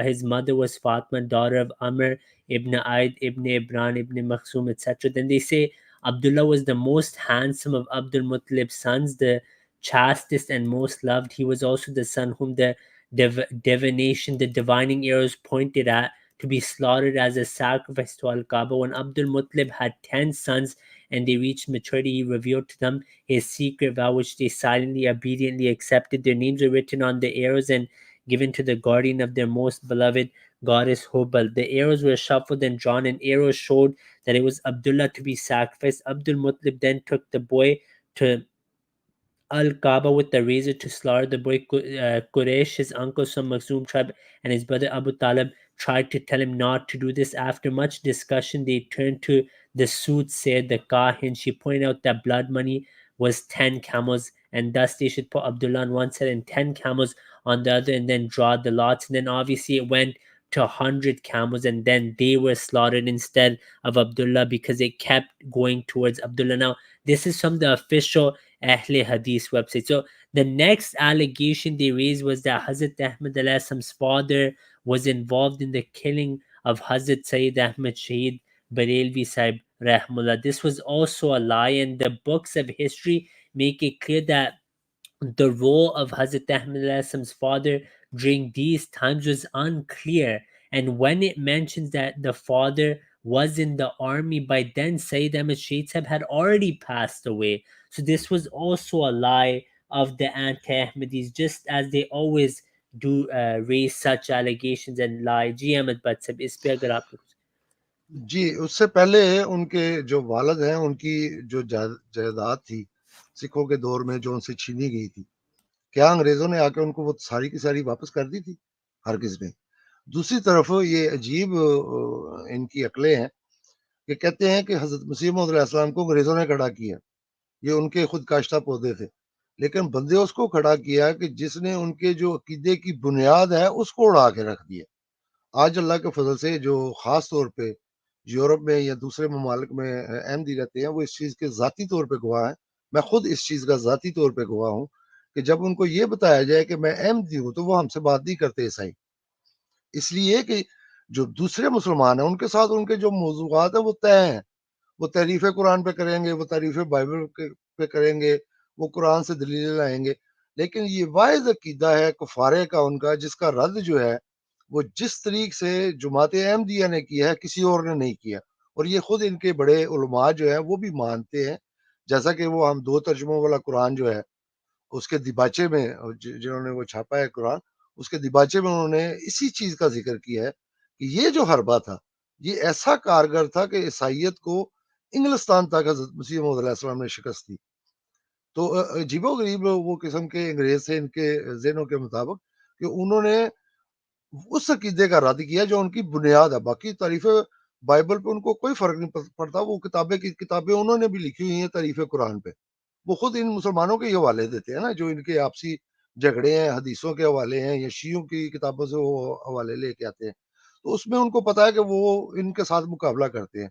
लेकिन ये वाहिद हज़रत ईसा अलैहिस्सलाम की वफ़ात का अकीदा है जो उनकी मौत है, और उस शख्स के से उन्होंने अपने अकीदे को गोया के कत्ल करवा लिया। इसी को हम कसरे सलीब कहते हैं।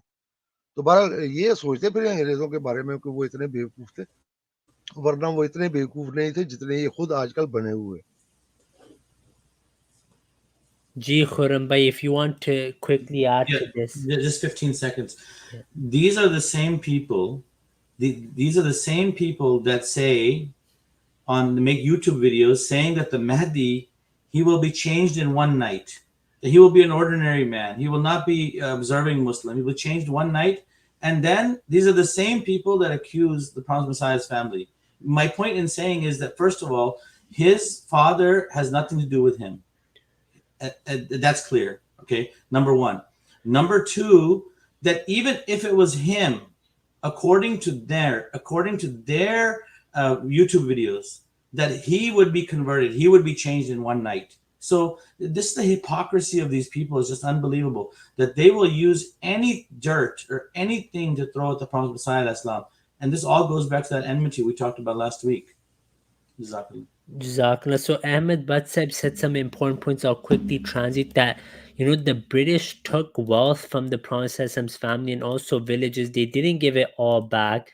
Obviously, if he was a British agent, they would have given everything back. They actually lost a lot at the hands of the British. Not only this, Ahmed Butt said explained that even today the Christians are afraid to debate with the Ahmadi Muslims, because with other Muslims they have their set topics, but when it comes to Ahmadi Muslims, the way we have tackled atonement and whatnot, they have no response to this. Now, I'll go to the next allegation. They lied about the 1974 fight which occurred with some Ahmadis and some non-Ahmadis at a train station. So the Murtad and agnostic named Izhar, he was saying that the Khulafa Nauzubillah min Zalik did this attack, and they told the Ahmadis to do it, and they felt no, they weren't worried about this attack. But they forget that in the khutbah, Hazrat Khalifatul Masih Salis Rahmullah spoke against this attack and was so upset at the Ahmadis who had fallen into this error. So the Khalifa isn't in charge of what the followers do unless he, of course, told them. The example of Izhar Khan is like the example of, the worst of Christians who raised this allegation on Nabi Sallallahu, that he sent Khalid bin Walid radiallahu anhu once and he killed some innocent people. Then Nabi Sallallahu said, Inni bari'um mimma sana Khalid. I am free from what Khalid bin Walid did. But these people, imagine someone raising the allegation on Nabi Sallallahu now for what Hazrat Khalid bin Walid radiallahu anhu did in that incident. So this is the example of these apostates. Hazrat Khalifatul Masih Salis Rahmullah clearly spoke against this and said that it was completely wrong and we do not support it. The next allegation that they lied about, and I'll show this on screen actually, is they lied about Hazrat Mirza Ghulam Ahmad al-Assam and said that Nauzubillah min Zalik, he was telling the government that they should have women for the British soldiers. Nauzubillah min Zalik. This is an old allegation that has been answered many times. I've had this article on my website for so long, so I'll quickly read it out. Just as we see with the opponents of Allah, they always lie against the prophets and raise false allegations. The allegation raises on a powerful book named Arya Dharam, in which Hazrat Mirza Ghulam Ahmad silenced the opponents of Islam. Had the opponents read this book, they would never dare raise such an allegation. In this book, Hazrat Ahmad is defending polygamy and shows the condition of the Hindus. And he also proves that the scriptures of Hindus which they follow today cannot be divine. Now, when we read the beginning pages, we see that Hazrat Ahmad defends the Prophet Muhammad sallallahu alaihi wasallam, and when we read from page 70, we see that Hazrat is defending polygamy and is showing the condition of the British people, and he gives the examples of the white people of the country that when they needed a nikah, because the religious put a ban, they were unable to do the nikah, and then the government was facing this problem, which is why they were asking for women. Now Hazrat Ahmad is giving a akhbar. He says, इस जगह अखबार आम 9 November 1895 का वो मजमून जो इस बहस के मुतल्लिक है बहस पे लिख दे. That this is the ishtihar. This is not the word of Hazrat Mirza Ghulam Ahmad al-Assam. Here the ishtihar.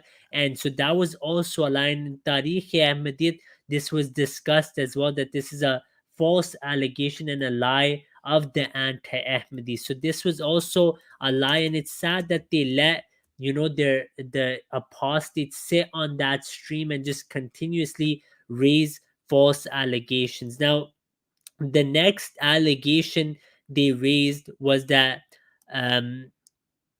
that original Tabligh Risalat was burned. This was also a lie.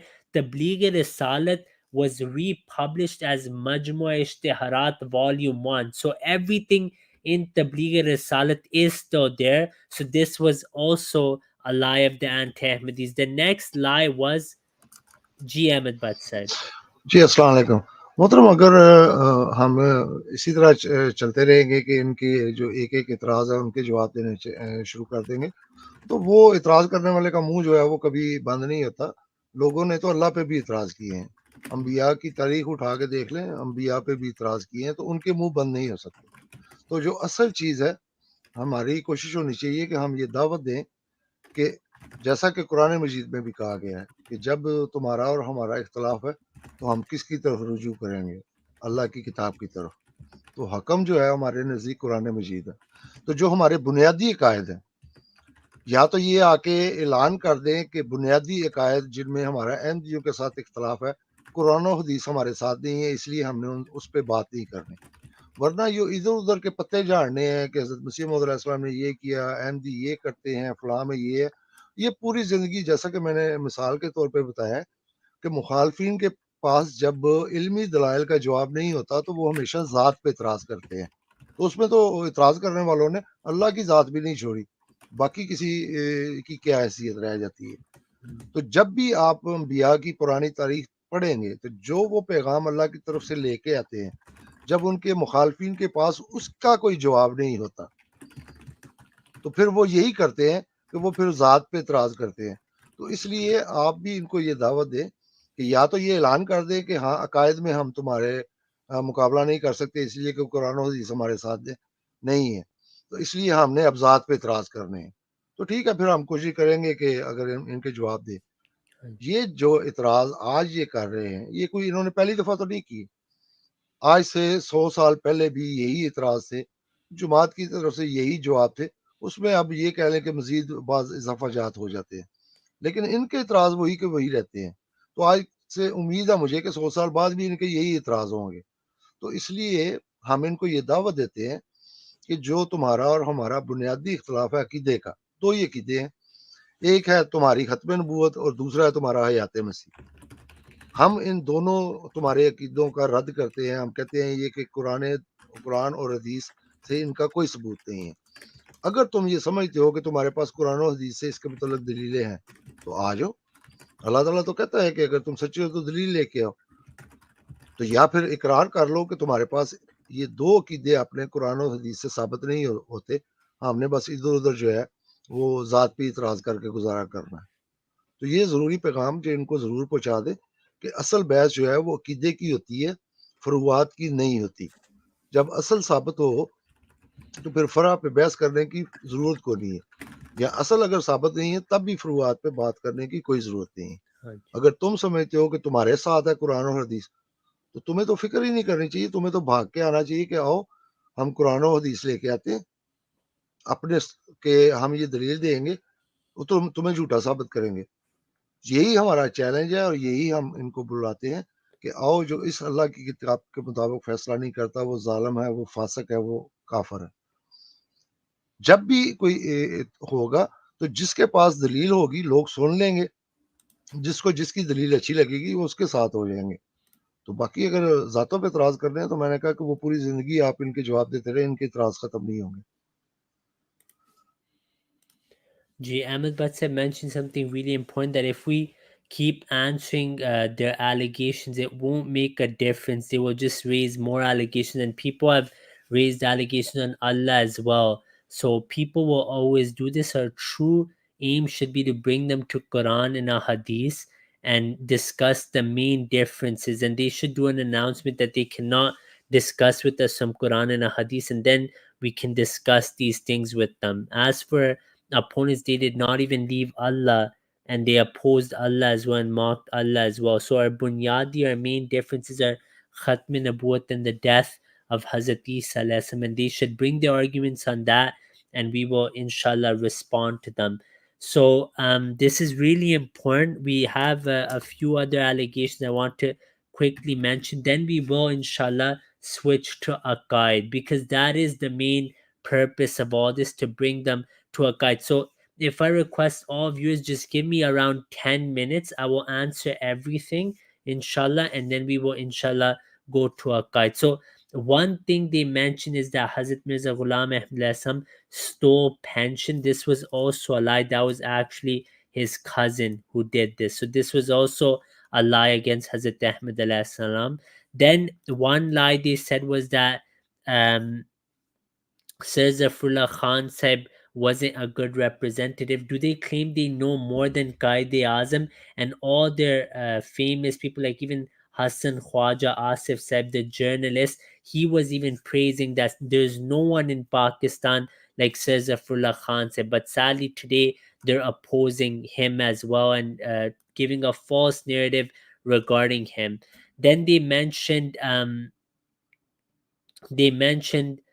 an allegation regarding that no one made this a part of faith, that you should obey the British. I've already explained this, that the fatwa were given based on Quran and a Hadith, so they were relating to the deen. And Muhammad Hussein Batalvi even said that those who oppose this fatwa, they're wild beasts and against Quran and a Hadith. They also said we declared the British our Khalifa. This was wrong as well.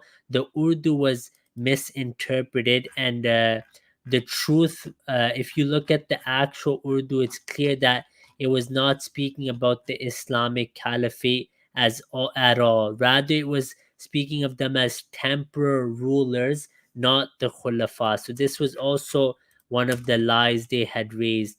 Apart from that, they mentioned the Boer Wars, that Hazrat Masih Maud Assam prayed for them there. And Khurram Bhai, if you want to speak on this, I'll just quickly mention that those people rebelled against the British, and Anispa will go to you next. Those people actually opposed they opposed the British, and they did rebellion. And the brother Muhammad was saying that to praise the British, or to say you won't fight against them, is pledging allegiance to the cross. This means that all of their ulama pledged allegiance to the cross. Now, there's two more allegations that I want to address before we go to Khurrambai.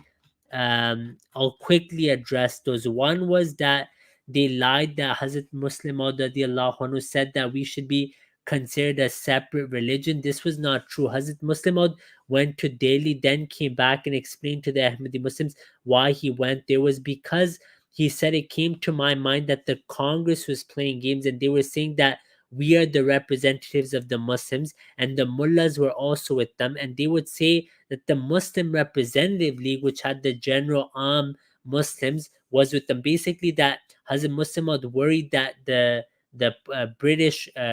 government would basically forget about the Awamun Nas and just take the mullahs and make them the representatives. So for this reason, Hazur was saying that this may happen, which is why he had went to Delhi, and he said that uh, he explained that Hazur basically explained that he was worried that they would give it to the Congress, which had the mullahs and whatnot, and not look at the view of the general Muslim. So Hazur consulted the Muslim League, and then the discussion came to this, that the Jamaat and other organizations who are not formally a part of the Muslim Leagues, or the Jamaat, which people do not want to be as a part of the Muslim League as a whole, because obviously there were Maulvis there too. They didn't want the Jamaat a part of it. So regarding that, Hazur said that people like me who are not members of the Muslim League, we should also have a say regarding this, just like you give the Parsis a say, we should also have a say. So this was also a lie. Then they also lied that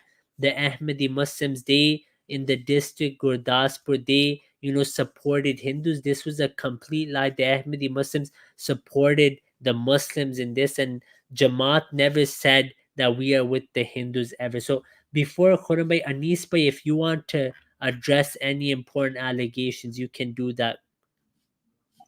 Jazakumullah, Assalamu alaikum warahmatullah. Walaikum First of salam. all, um, like we addressed everything in the details, and we have Razi bhai, sorry I missed your previous part. Did you shown the fatwas of all the non-Ahmadiyyas who had given about the jihad and about the praising British governments? So I have the document ready, but I'm going to do that after these next few allegations. Then I have the fatwa. Ahmed Okay, Batseb has sent me many as well. So we will do okay, that in like maybe 3-4 minutes, inshallah. okay. That will be really good. And in that thing, I want to mark two points. They're all sect scholars. The statement is about not a single sect, not Ahle Hadith. Barelvi, Deobandi, Shia, and Wahhabi. All sects given those fatwas about to praising the British government, and we have to follow them. So I just want to quote one statement to understand that thing about the Maulana Abdul Majid Daryabadi. That was a really famous scholar at that time. He said, "सरकार से वफादारी कोई चीज ऐब व शर्म की नहीं, एन हुनर व फख्र की थी." So about the British government, he is claiming that if you are praising the British government and you are obeying them, it doesn't have anything bad in it. You are doing a great job. You have to be proud on that. If you are doing that, if you are praising British government and you are obeying the British government, you are doing a very great job. That is a statement of Maulana Abdul Majid Daryabadi. And on the same time, Maulana Ahmad Raza Khan Barelvi uh, and Sheikhul Kul. Sheikhul Kul, the word Sheikhul Kul is not for an ordinary Maulvi in the non-Ahmadiyya streams. Sheikhul Kul means a person who is a mufti on the muftis, who can give fatwa on the mufti's fatwa as well. So nobody can deny that. And the fatwa about the British government is given by the Sheikhul Kul, who gave the first fatwa against the promised Messiah, alayhi salatu wasalam. He gave the fatwa in the favor of British government, and he said if somebody is going against them and fighting with them is totally disobeying Islam. He don't have anything to do with Islam because Islam doesn't teach about it. Islam doesn't allow that kind of jihad. The conditions of the jihad. Nobody from the Mr. Adnan streams and all their scholars had given the conditions of jihad. Nobody talk about that because they just want the people like get a gun and start firing on the non-Muslims. On the other side, once we saw that the Jesus, with the thing of promised Messiah alayhi Islam and the Mahdi, the concept of Mahdi and Messiah in the non-Ahmadiyya side is that the Jesus gonna come and the Mahdi gonna come, he will kill all the disbelievers. Is that fair? Is that not a colonialism? Is that not Hitler's approach? Will you praise that or will you deny that at that time? If you are, if you accept that, that's a right thing. That's the what we do is a favor of Islam. Uh, we are following the Islam and we are doing a great favor for Islam. It is not Islam then. We are totally against the Quran. And if your standard is that the British are killing peoples, and that's not a good thing, if they are killing the rebels and who are fasadi, who are going against the government, then you must have to say, like the government of Pakistan at that time, if they are fighting against the terrorists, because the government of Pakistan killing those people by saying that those are terrorists, those are doing activities against the government. If you say, you have to figure out one thing, you have to decide one side, the government or those side, or those people whom the government of Pakistan is fighting. Anis So bhai, that's a one example. we will get to this right now. I just want to request you one thing if you can do this before we. I want you to read one thing out for me, Anis bhai. I'll send you it on WhatsApp as well. If you can read it out, it's in Urdu. It's quite long, so if you can read that out, it will answer their last allegation.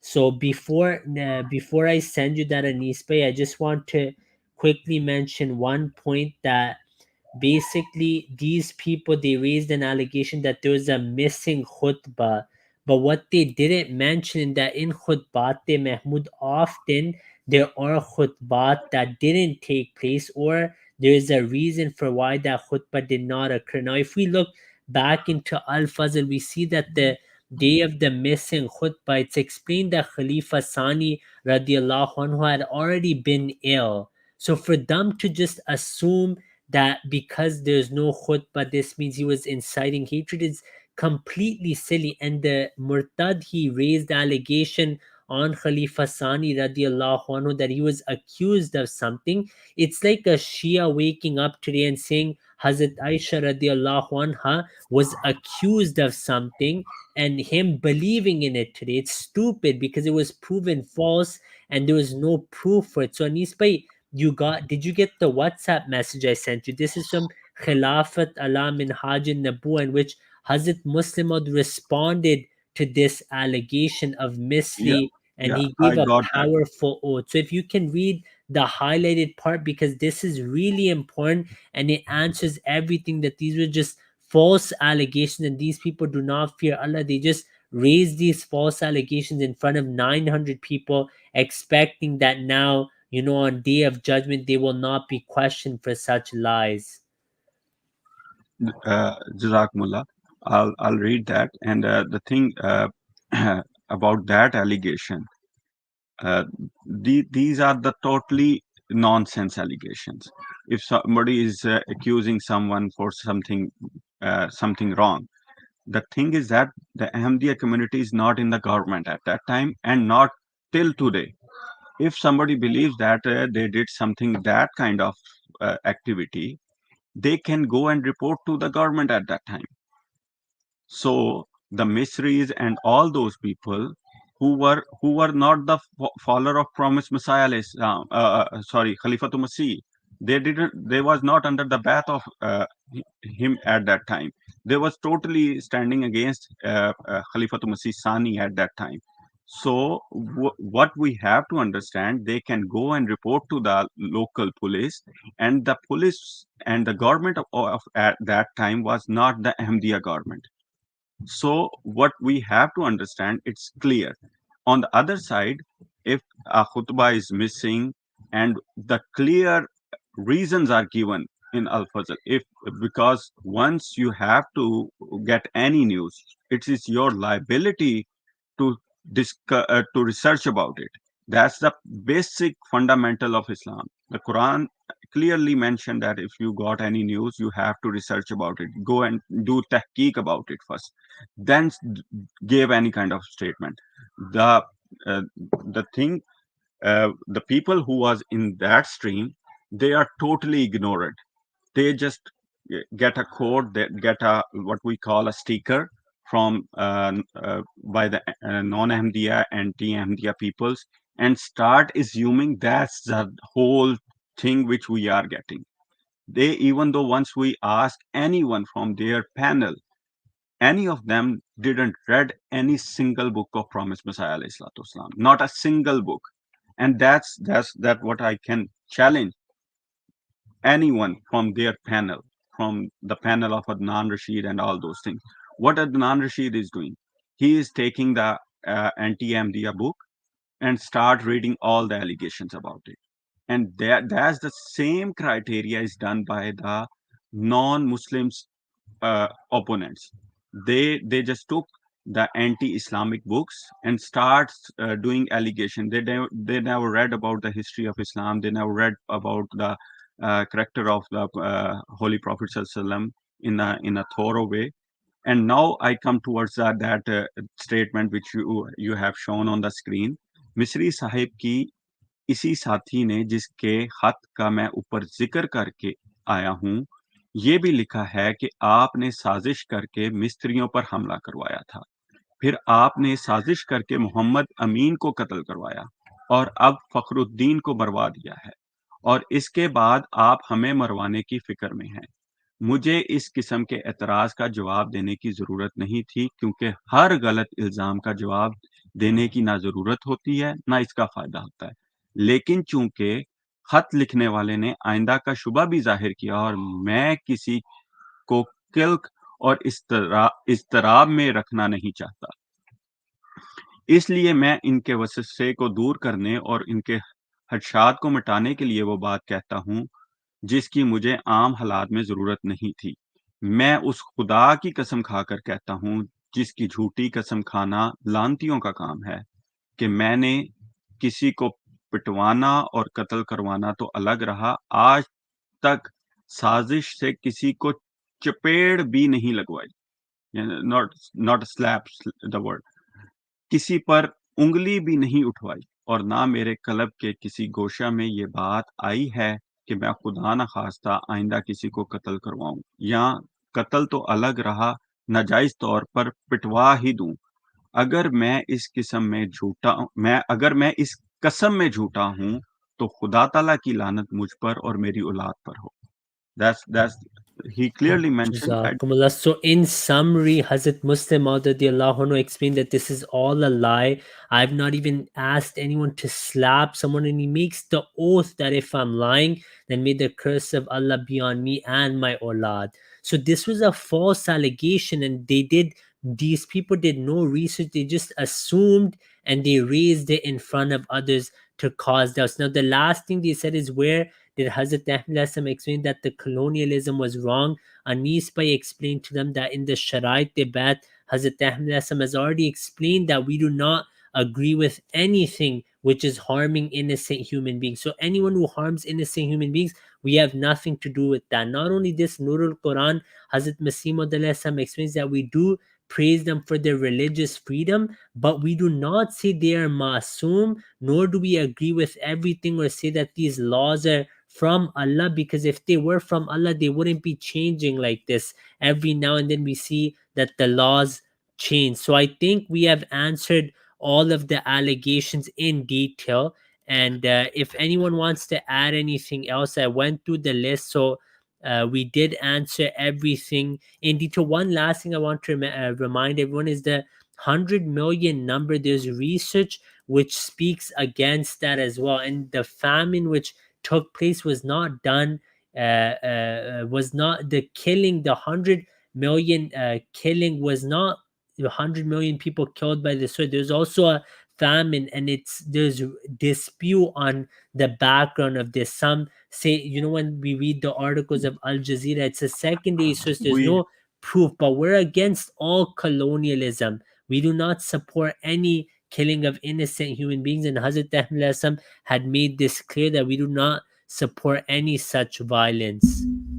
The thing is that first we have to understand if the killing by famine, if the killing by any kind of disaster, natural disaster, if if we start blaming someone about it, then that allegation will not stop. That allegation will go on every state. That the famines are not came in the time of Hazrat Umar, that's clear in Ahadith. The famines are also came in the time of the Muslim kings. And also, what we have to understand that there are many earthquakes were came at the time of Promised Messiah. That is clearly mentioned in the books of Promised Messiah. And at that time, if we start studying about that, those earthquakes, about those famines, and people died, especially if we start reading these days. Now the point is really important. Today, what the peoples are doing, what the other governments are doing. The Pakistan government was involved in the killings of about hundred thousands of people in the operations in the other Radul Fasad and war against terrorism. So what they gonna do? What Adnan gonna do? Now he is under the he's living under the umbrella of British government at that time too, and they are not doing anything about it. Yeah, So that is a hypocrisy. The I told them, you cannot change your goalposts, you cannot change your standards. Once you have to build the standards, once you have to decide the assuls, then you have to apply these assuls on everything. Then you have to measure the things. yeah, First of all, you have to build the asul. You have to decide what is your asul. You cannot make a soul on a single statement. You cannot make a new soul on everything. That I told them, what we have to decide a person about his own, under his own writings. And once we study their own ulmas, under their own writings, they are with us. They are against them. They cannot say they are, because they are not they are scholars, and they are scholars of Islam, whom they are considered, they are equal to the prophets of Bani Israel. Because if they don't consider them their own scholar, then they have to stop saying rahmatullah alayhi on them.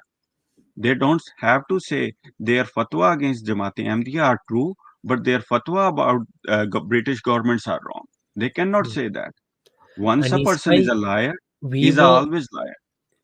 Anis bhai, I showed a video earlier as well where Adnan Rashid actually agreed with his ulama that it was fasad and not jihad. But when he opposes Ahmadis, he changes his view. So I'll share some references now, and then Anis bhai can share some as well. I'll add the links of Ahmed Batsab's programs where he's put all the PDFs with all the references for anyone who needs extra references. So this is Fatawa Naziriya of Sheikhul Kul, they used to call them Hazrat Sheikhul Kul Maulana Sayyid Muhammad Nazir Hussain Muhaddis Delwi. He was one of the greatest Ahle Hadith scholars of that time. So this is his Fatawa book, and he in his these scans are from Ahmed Batsab's website, so we can find this book online as well. It's available on kitabusunnah.com. He gives four sharait of jihad.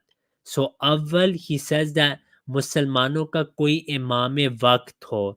Then the second shart he gives is that there should be the means of fighting as well.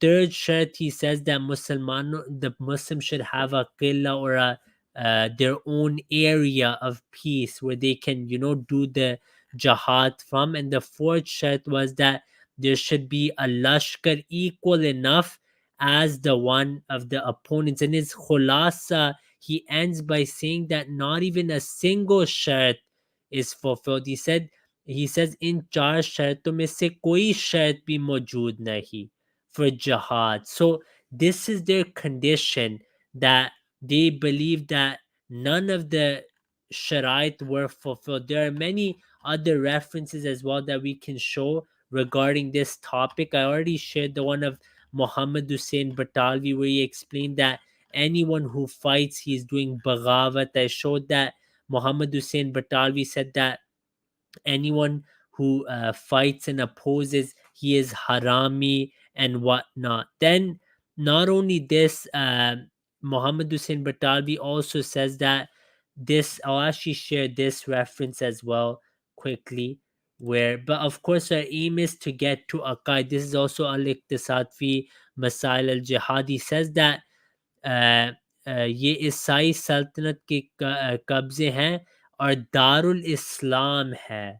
He did not believe it was Darul Harb. Even the other ulama, they explained that it was not Darul Harb, nor did any of them fight in these in India during this time. And it was clear cut, rebellion. It was not jihad fi sabilillah. Like Adnan Rashid himself says, it was fasad fi sabilillah. So this is clear from the books of their ulama. Once again, for more details, I will share the full programs that were done on this, and all the references are available on this. Anisba, if you want to show any references on this, you can show them now on your screen, and then we will invite the non-Ahmadis again to come and discuss Aqaid, because end of the day, it's about Aqaid, not about these Furui Masail, which we've answered a million times and will continue to answer.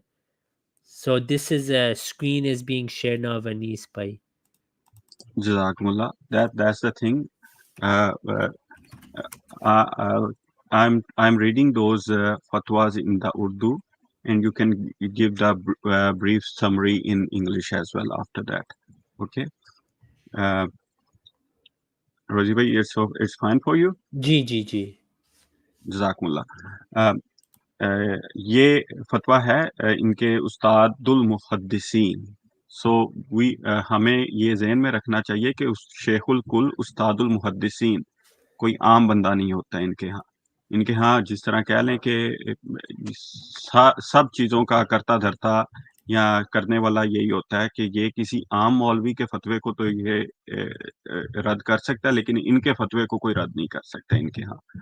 ये कहते हैं कि ऐन हालत गदर वो ज़माना है जिसको 1857 की जंग के तौर पर या जंग आज़ादी के तौर पर ये लोग कहते हैं, और उसको इनके उलमा जो उसको फसाद समझते हैं वो उसको गदर के नाम से जानते हैं. में जबकि एक बच्चा अंग्रेजों का दुश्मन हो रहा था, मिसिस लिसेंस एक जख्मी मेम को मियाँ साहब रात के वक्त उठवाकर अपने घर ले आए, उसे पनाह दी और उसका इलाज किया, और बाद में उसको तकरीबन 3.5 महीने अपने घर में रखने के बाद, उसका इलाज करने के बाद उसको 3.5 महीने अपने घर में रखा. उसके बाद अंग्रेजी कैंप में पहुंचा दिया, जिसके सिले में मुबल्लिग 1300 रुपया और मुदर्जा जेल सार सर्टिफिकेट्स मिले उन्हें कि उन्होंने इसके बाद जो दूसरा फतवा है वो ये है कि जब मौलाना नज़ीर हुसैन देहलवी साहिब जो हैं वो जाते हैं हज के लिए, तो बरतानवी गवर्नमेंट से वो ये कह के कि मौलाना नज़ीर हुसैन देहलवी एक बड़े मुक़्तदर आलम थे जिन्होंने नाजुक वक्तों में अपनी वफादारी गवर्नमेंट बरतानिया के साथ साबित की, اب وہ اپنے فرض زیارت کعبہ کے ادا کرنے کو مکہ جاتے ہیں، جس میں امید کرتا ہوں کہ جس کسی برٹش گورنمنٹ افسر کی وہ مدد چاہیں گے ملے گی انہیں، اور وہ ان کو مدد دے گا، کیونکہ وہ کامل طور پر اس کی مدد کے مستحق ہیں، کہ جس قدر انہوں نے وفاداری کی اس کے بعد انہوں نے گورنمنٹ سے وہ مدد مانگی۔ پھر یہ اگلا وہی فتویٰ ہے، مولوی نذیر حسین اور ان کے بیٹے مولوی شریف حسین اور ان کے دوسرے گھر والے غدر کے زمانے میں مسز لیسنس کی جان بچانے کے ذریعہ ہوئے۔ حالت مجروحی میں انہوں نے ان کا علاج کیا، 3.5 مہینے اپنے گھر میں لکھا اور بالآخر برٹش کیمپ میں ان کو پہنچا دیا، اور ان کو اس کے بدلے میں اس قدر مالی مدد ملی کہ کوئی بندہ اس کا اس زمانے کے اعتبار سے اس کو وہ کروڑوں میں ہے، جو 1,000 روپیہ اس زمانے میں ملا تھا وہ کروڑوں کے حساب سے اس کی وقت تھی، کیونکہ میرا خیال ہے اس ٹائم جو سونا تھا وہ ہارڈلی 2 کے 3 روپے تولا تھا، تو یو کین آپ اندازہ خود ہی کر سکتے ہیں اس کی ویلیو کا۔ دین اس کے بعد جو ہے مزے کی بات یہ ہے کہ 14ویں صدی کے ہجری کے آغاز میں ہندوستان کی جو برطانوی حکومت کو درخواست دے کر اپنے لیے نام اہل حدیث کا الاٹ کروانے والے یہ جو وہابی تھے، یہ خود لکھتے ہیں کہ گورنمنٹ برطانیہ نے یہ ان کے اوپر یہ ایک بہت بڑا احسان کیا ہے کہ یہ منظوری دی کہ آئندہ وہابی کی بجائے اہل حدیث کہا جائے۔ اب یہ خود ان کا اندازہ کر لیں۔ اور یہ رضی بھائی یہ آپ نے یہ دکھایا تھا ترجمان وہابیہ ریویو کا؟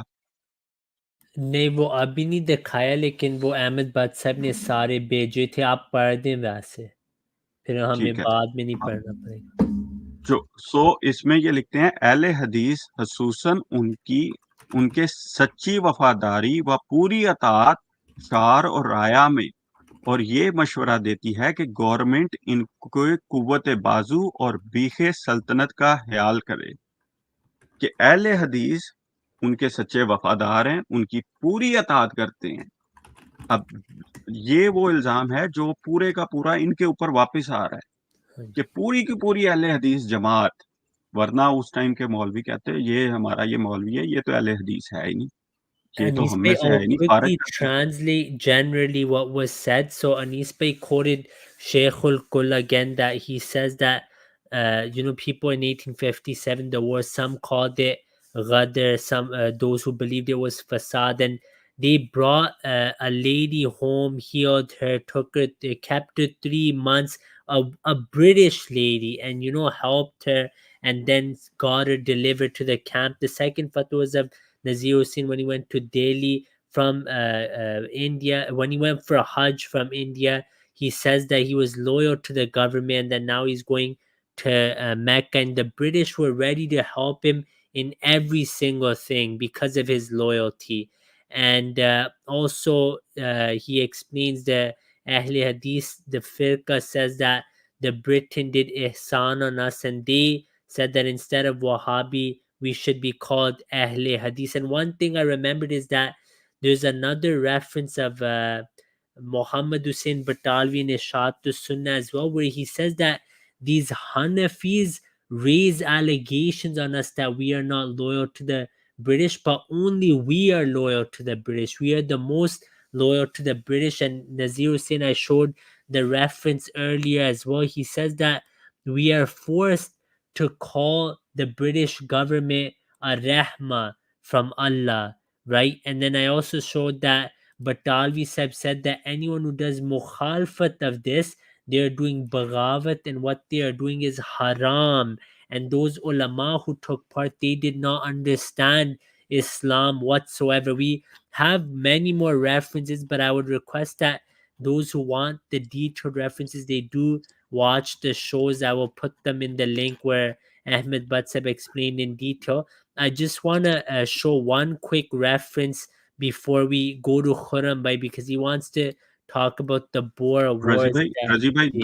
دو فتوے اف یو الاؤ می، ہم Yes. دوسرے علماء کے بھی دکھا دیں ٹھیک جو ہے. حنفی Yes. ہیں یا دیوبندی اور بریلوی ہیں، تاکہ ایک ہی دفعہ میں کم از کم یہ بات پوری طرح ثابت ہو جائے کہ اس زمانے میں ان کا اپنا کیا اسٹینڈرڈ تھا. Yeah, so these are from the Deobandis and the Barelvis. Anis Bhai یا wants to share 2 more یا references. یا اس میں یہ حکیم الامت ہیں اینڈ اور ہم جن لوگوں کے فتوے دکھا رہے ہیں یہ عام علماء نہیں ہیں.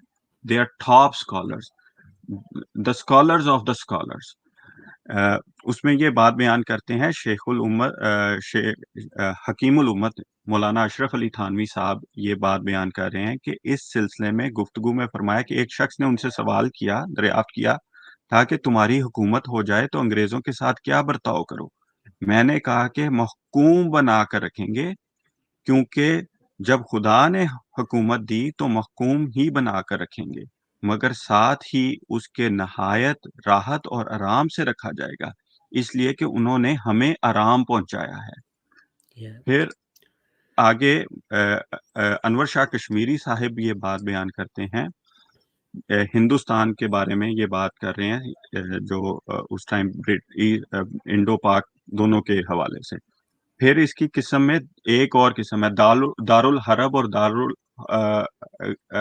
جو ہے وہ اسلام کی بات کرتے ہوئے اس کو انہوں نے کہا کہ جو اس کو وضاحت کرتے ہیں کہ اس کو ہمیں دارالحرب کی بجائے نا غیر دارالاسلام کہنا چاہیے سمجھنے کے لیے. پھر فرماتے ہیں کہ اس کی 2 قسمیں ہیں, ایک دارالامن, دوسرے دارالخوف.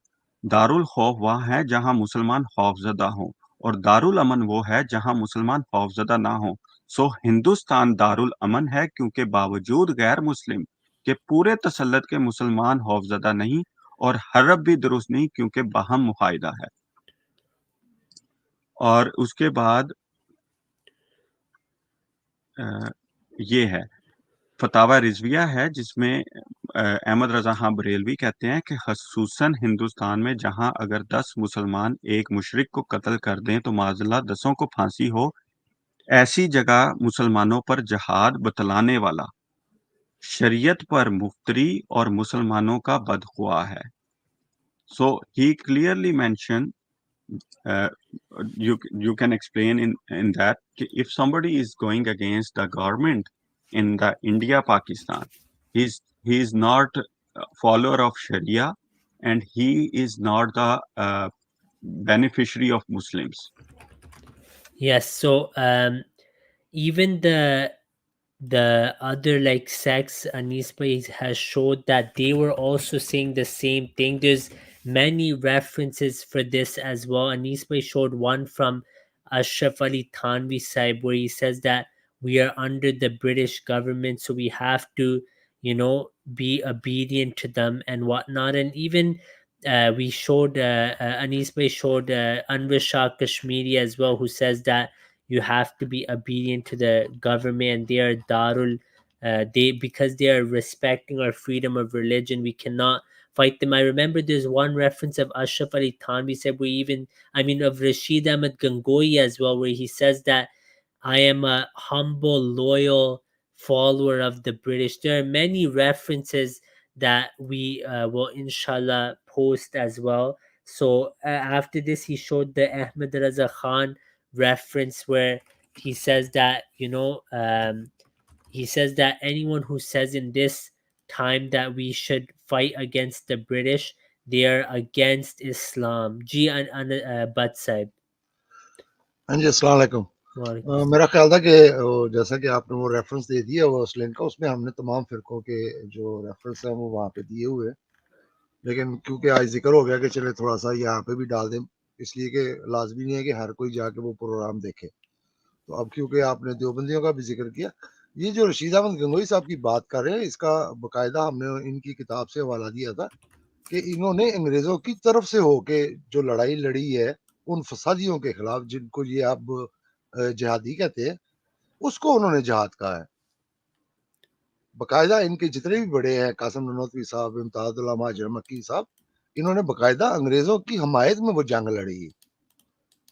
تو اب بریلویوں کا کیونکہ ذکر ہو رہا ہے تو یہ جیسا کہ نذیر حسین دہلوی صاحب جی انہوں نے پوری ایک کتاب لکھی تھی الاقتصاد فی مسائل الجہاد, اسی طرح احمد رضا بریلوی صاحب نے بھی ایک کتاب لکھی تھی. وہ اردو اس کا جو اصل نام ہے وہ مشکل ہے, عام طور پہ وہ تلفظ بعض لوگ ادا نہیں کر سکتے, तो उसका तर्जुमा उन्होंने किया हुआ है कि हिंदुस्तान के पहाड़ों का ऐलान कि हिंदुस्तान जो है वो दारुल इस्लाम है। पूरी उन्होंने एक किताबची जो है वो लिखी हुई है। इसी तरह उनका फतावा मुस्तफ़िया जो है, जो उनके गालबन बेटे का है, इस वक्त मेरे ज़हन में नहीं है क्योंकि सामने में खुला हुआ नहीं है।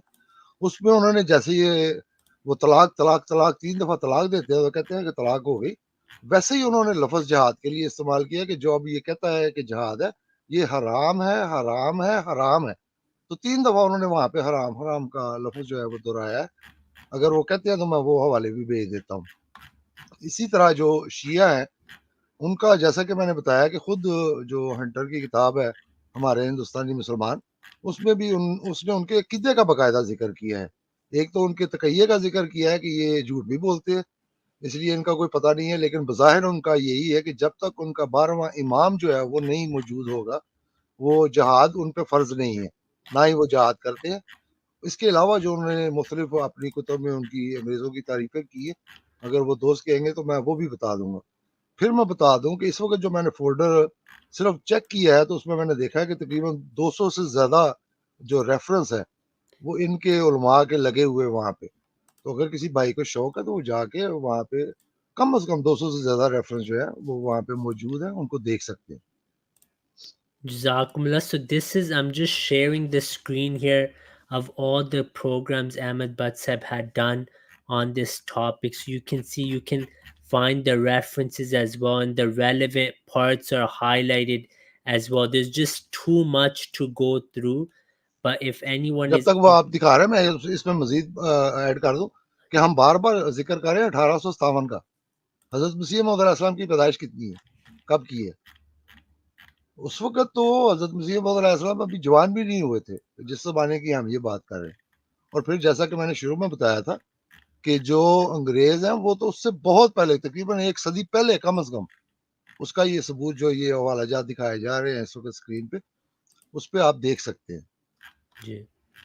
So there's many references from every sect, even Sanaullah Amrit, Muhammad Hussain Batawi, Rashid Ahmad Gangoi, all the Deobandi Mujaddids, the Barelvi Mujaddids, they were all in agreement that, we will not fight against the British because we have freedom of religion. So this is a detailed topic on my website as well. You can find many of these references as well in English as well for anyone who needs those references.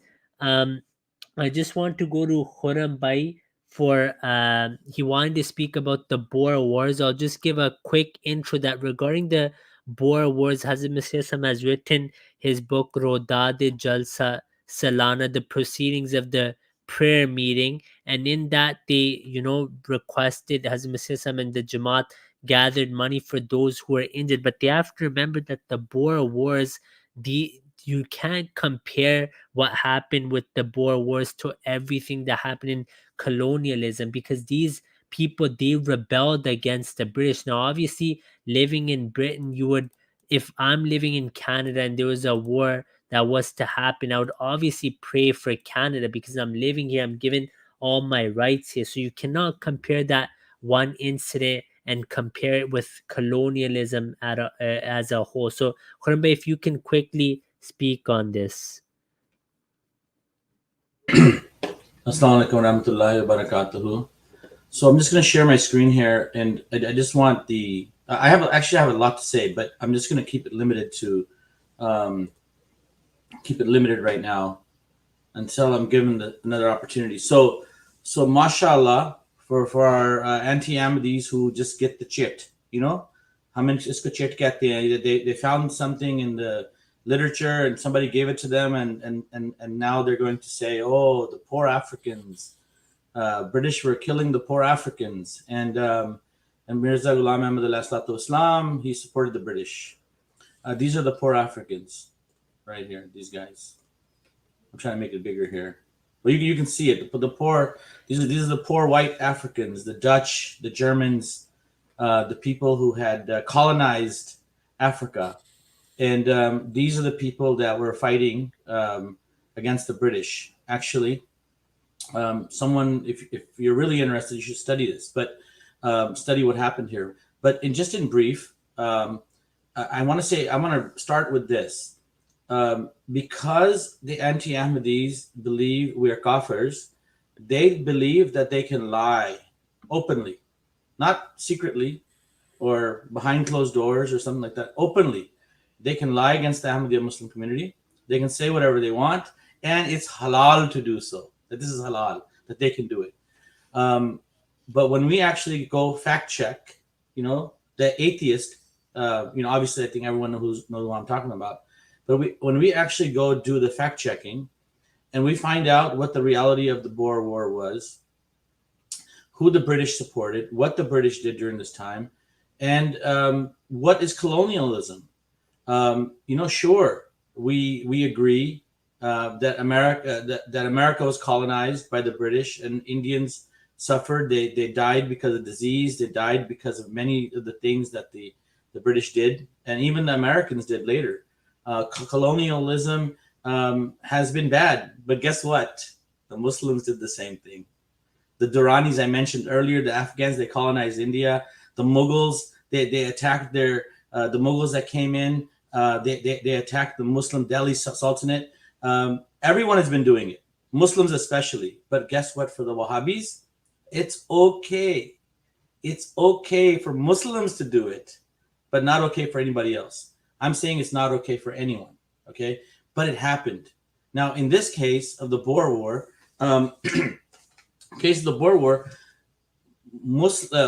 Indians from India were having to go fight the war, just like our friend, the atheist, went from his home here in California and he fought for America in the Iraq-Iran war. So for the Muslims that were in the American military, would we not pray for their safe return? We would. So the promised Messiah, ﷺ, prayed for the safe return, prayed for the well-being of the Indian Muslims and the Indian Hindus and whoever had gone from India to go fight in this war. So anyways, these people, they get these slips with information and they will never study this. The reason why they won't study this is because they are like the Londes of Taif. They are the vagabonds of Taif, and all they can do is throw rocks. This is their only job.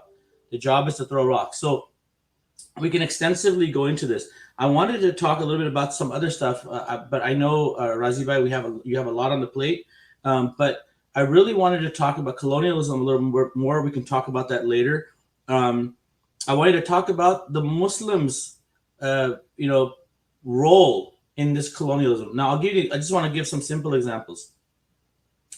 When the Mughals became weak after Aurangzeb in around 1709, shortly after, Nader Shah from Iran sacked Delhi. He took all of the wealth of Delhi. Oh, but he's great, right? He's a good guy. Okay. So he attacked Muslims, took all the wealth. Then later on, Ahmad Shah Abdali comes in. They call him Shah Baba. And he attacks 7 times. 7 times he attacked India. And who was he attacking? He was attacking the Mughals. Who are the Mughals getting support from? Wow, look at this. They're getting support from Marathas. And guess what? Adnan Rashid knows all of this. He knows all of this. He knows everything. But he will sit there and lie. So these people, the atheists included, these people will distort history and present it, and they'll paint the picture, the faces black of these people. They'll paint the faces black and they'll make it sound like, oh, the British were attacking the poor black Africans of Africa. Sure, the British did a lot of harm. There's no, the colonialists did a lot of harm.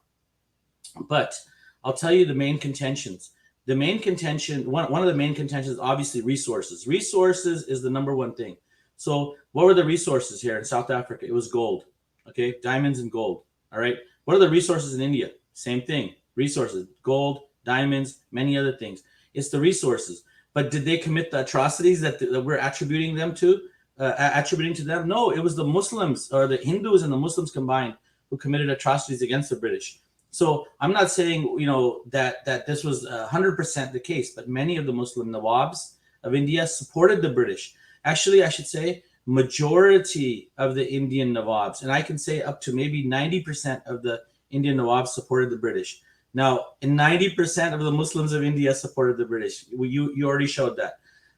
If someone like you said, if we send people to join an army and I'm living in the United States, I'm not going to fault my brother, the atheist, for going and being in the army. I'm not going to fault him for that. I'm going to pray that for his safe return as well. So the thing is, I said, what I'm saying here is that the Prophet Messiah Islam prayed that the people of India would be safe. He prayed that this just government, which had given Muslims the freedom of religion, which they didn't have. They didn't have this freedom for over 100 years almost after the Mughal Empire started to decline. So, and Shah Waliullah talks about this, the state and the condition of the Muslims in his time. Sayyid Ahmad Shaheed, goes and tries to do a jihad. And this is the plight of the Muslims. And what are the Muslims doing in the meanwhile? All of them are supporting the British. So the Boer War in itself was fought against these people who were Dutch. They were colonists in the 17th century, 18th century, and then they rebelled against the British. And actually, there's a lot more to it. I don't want to misquote or missay anything, but there's a lot more to it. If anyone's interested, they should go take a look. But these lies, they can continue with these lies. The truth is there. We will do our best effort to provide statements as we have done. Bart Saab has done it. Fatwa Islam Saab has done it. Jazakumullah. I just wanted to finish with that. Jazakumullah. So now we've answered all the allegations that they have raised on their recent stream. We saw that a lot of it was false, but I want to get back to what Ahmed Batsahib said, that these issues, they only raise them because they cannot discuss with us from Quran and Hadith. And there's a million allegations on Islam as well that Muslims, still have not been able to convince the Christians on. So we can work day and night answering these allegations, but the truth is we have to bring them back to Quran and Hadith, as that is the asl. And once the asl is proven, then these little things, they themselves are proven. If we prove Hazrat Isa has died and will never return, and that their view of Khatm Nabuwwat contradicts Quran and Hadith and their own view, then everything will be answered, inshallah.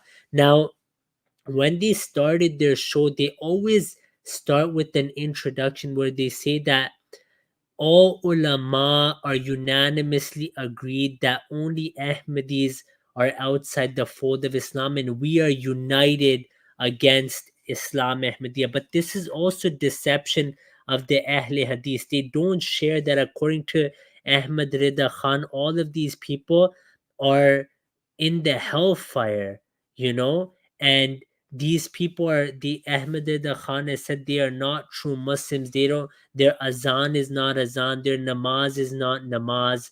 Then the Deobandis, regarding them, Ahmad Rida Khan said they're munkareen khatm nabuwwat, they don't believe in khatm nabuwwat, and he declared them all outside the fold of Islam as well, and specifically said Qasim Nanotwi Sahib and Rashid Ahmad Gangohi Sahib, they're all disbelievers. So this is just their false statement they make to make it seem like to the viewers that we're all united. Even when we went on their show and we showed them that their ulama have, regarding zil and buruz, we showed them what the other ulama said, and Adnan Rashid said these are kufri statements, meaning according to him, all of them who have used these statements are disbelievers. So this is the point, that these people, they give a false image to the viewers that they're all united under one, when they themselves, the Ahl Hadith, do not accept these people as Muslims, and they believe they are, misguided. So this is the point, that they do not want to discuss with us from Quran and a Hadith, and they just want to, switch the topic to these things because this is what they want to keep the Awamun Nas busy. And I request the people in the comments not to inappropriately comment, because then I have to block you and remove your comment. So I request you to not do that. जी अहमद बट से अगर आपने add करना हो कुछ. हाँ जी, अस्सलाम वालेकुम सर। वो पहले थोड़ा सा हो गया कि मैं उस वक्त हेडफोन नहीं लगाया हुआ था, तो हो सकता है कि किसी की बात के दौरान में मैंने बात की हो। محترم یہ جو ابھی آپ نے لاسٹ پہ بات کی ہے، بالکل یہ میسج جو ہے ان کو ہماری طرف سے یہی ہے کہ جو اصل اصول ہیں ان پہ اگر آپ بات کر سکتے ہیں تو کریں، ورنہ یہ جو اعتراضات ہیں میرے لیے کوئی مشکل نہیں ہے کہ میں بھی کتابیں کھول کے بیٹھ جاؤں اور ایک کے بعد ایک جو ہے وہ اعتراض کرتا جاؤں. میں نے بیسیوں کتابیں پڑھی ہوئی ہیں جو آپ لوگوں نے ایک دوسرے کے خلاف لکھی ہیں، اور جلدوں کی جلدیں میرے پاس پڑھی ہوئی ہیں، اور صرف پڑھی ہوئی نہیں ہے، میں نے پڑھی ہوئی ہیں. تو یہ سب سے بنیادی جو بات ابھی آپ نے کی ہے کہ یہ ہمیں کس چیز کی دعوت دیتے ہیں، اسلام کی. تو پہلے یہ ڈیسائیڈ کر لیں کہ ان 72 میں سے وہ اسلامی فرقہ یا وہ جنتی فرقہ ہے کون سا، خود اس میں شامل ہوں، اور پھر ہمیں کہیں کہ ہم نے وہ جنتی فرقہ پا لیا ہے، اب تمہیں ہم دعوت دیتے ہیں اس کی طرف. ہم احمدی اگر ان کو یہ دعوت دیتے ہیں حقیقی اسلام کی، تو ہم یہ دعویٰ کرتے ہیں کہ ہم ہیں وہ 73واں فرقہ جس کو آج صلی اللہ علیہ وسلم نے جدی فرقہ کہا ہے، تو تمہیں بھی ہم اس کی طرف دعوت دیتے ہیں. اب جیسا کہ آپ نے وہ ہلکا سا ذکر کیا تھا، خود ان کے اوپر جو ہے ہر ایک فرقے کے اوپر دوسروں نے کفر کے الزام لگائے ہیں، اور صرف کفر کے نہیں لگائے، گستاخ رسول ہونے کے لگائے ہیں، گستاخ اللہ ہونے کے لگائے ہیں، ختم نبوت کا منکر ہونے کے لگائے ہیں. تو یہ جو دعویٰ کرتے پھرتے ہیں کہ جی ہمارا اجماع ہے کہ احمدی کافر ہیں، تو میں کہتا ہوں یہ بات میں بار بار دہراتا ہوں، مجھے بڑی اچھی لگتی ہے یہ بات دہرانی، کہ میں کہتا ہوں کہ واقعی تمہارا اجماع ہے کہ احمدی کافر ہے، لیکن تم کافروں کا اجماع ہے، اس لیے کہ وہاں پہ بیٹھا ہوا ہر فرقہ جو ہے وہ دوسرے کے نزدیک کافر تھا. اور یہ تمہاری منافقتیں ہیں کہ تم دوسروں کو ختم نبوت کا منکر ثابت بھی کرتے ہو. خود یہ اہل حدیثوں کی کتابیں ہیں جو بریلویوں کو اور دیوبندیوں کو ختم نبوت کا منکر ثابت کرتی ہیں، لیکن ان کو کافر نہیں کہتے. یہ ان کو گستاخ رسول ثابت کرتے ہیں اور ان کو کافر نہیں کہتے. یہ ان کو گستاخ اللہ ثابت کرتے ہیں اور پھر ان کو کافر نہیں کہتے. اور یہاں پہ ہمارے سامنے آگے کہتے ہیں جی ہم تو آپس میں مسلمان ہیں، ہمارے تو فروعی اختلاف ہے. ان جاہلوں کو یہ بھی نہیں پتا کہ فروعی اختلافات پہ کفر کے فتوے نہیں لگتے، کفر کے فتوے لگتے ہیں عقیدے. تو یہ عقائد کی بنیاد پہ ایک دوسرے کو کافر کہتے ہیں، اور ہمارے سامنے یہ آگے کہتے ہیں جی ہم تو بڑے معصوم ہیں، ہم تو سارے بھائی بھائی ہیں آپس میں. تو وہ الکفر و ملت واحدہ والی بات ہے کہ یہ سارے کافر جو ہے یہ واقعی بھائی بھائی ہیں. تو ان سے پھر میں یہ گزارش کرتا ہوں کہ جیسا کہ ہمیں اللہ اور اس کے رسول صلی اللہ علیہ وسلم نے یہ حکم دیا ہے کہ جو تم میں اختلاف ہے اس کو اللہ اور اس کے رسول کی طرف لوٹا دو، تو آؤ جو بھی تمہارا اور ہمارا اختلاف ہے ہم اس کو کتاب اور سنت کی طرف لوٹاتے ہیں اور وہاں سے فیصلہ چاہتے ہیں. پھر ہر کسی کی اپنی عقل ہے، اس کے مطابق وہ فیصلہ کر لے کہ کس کے ساتھ قرآن و حدیث کھڑا ہے.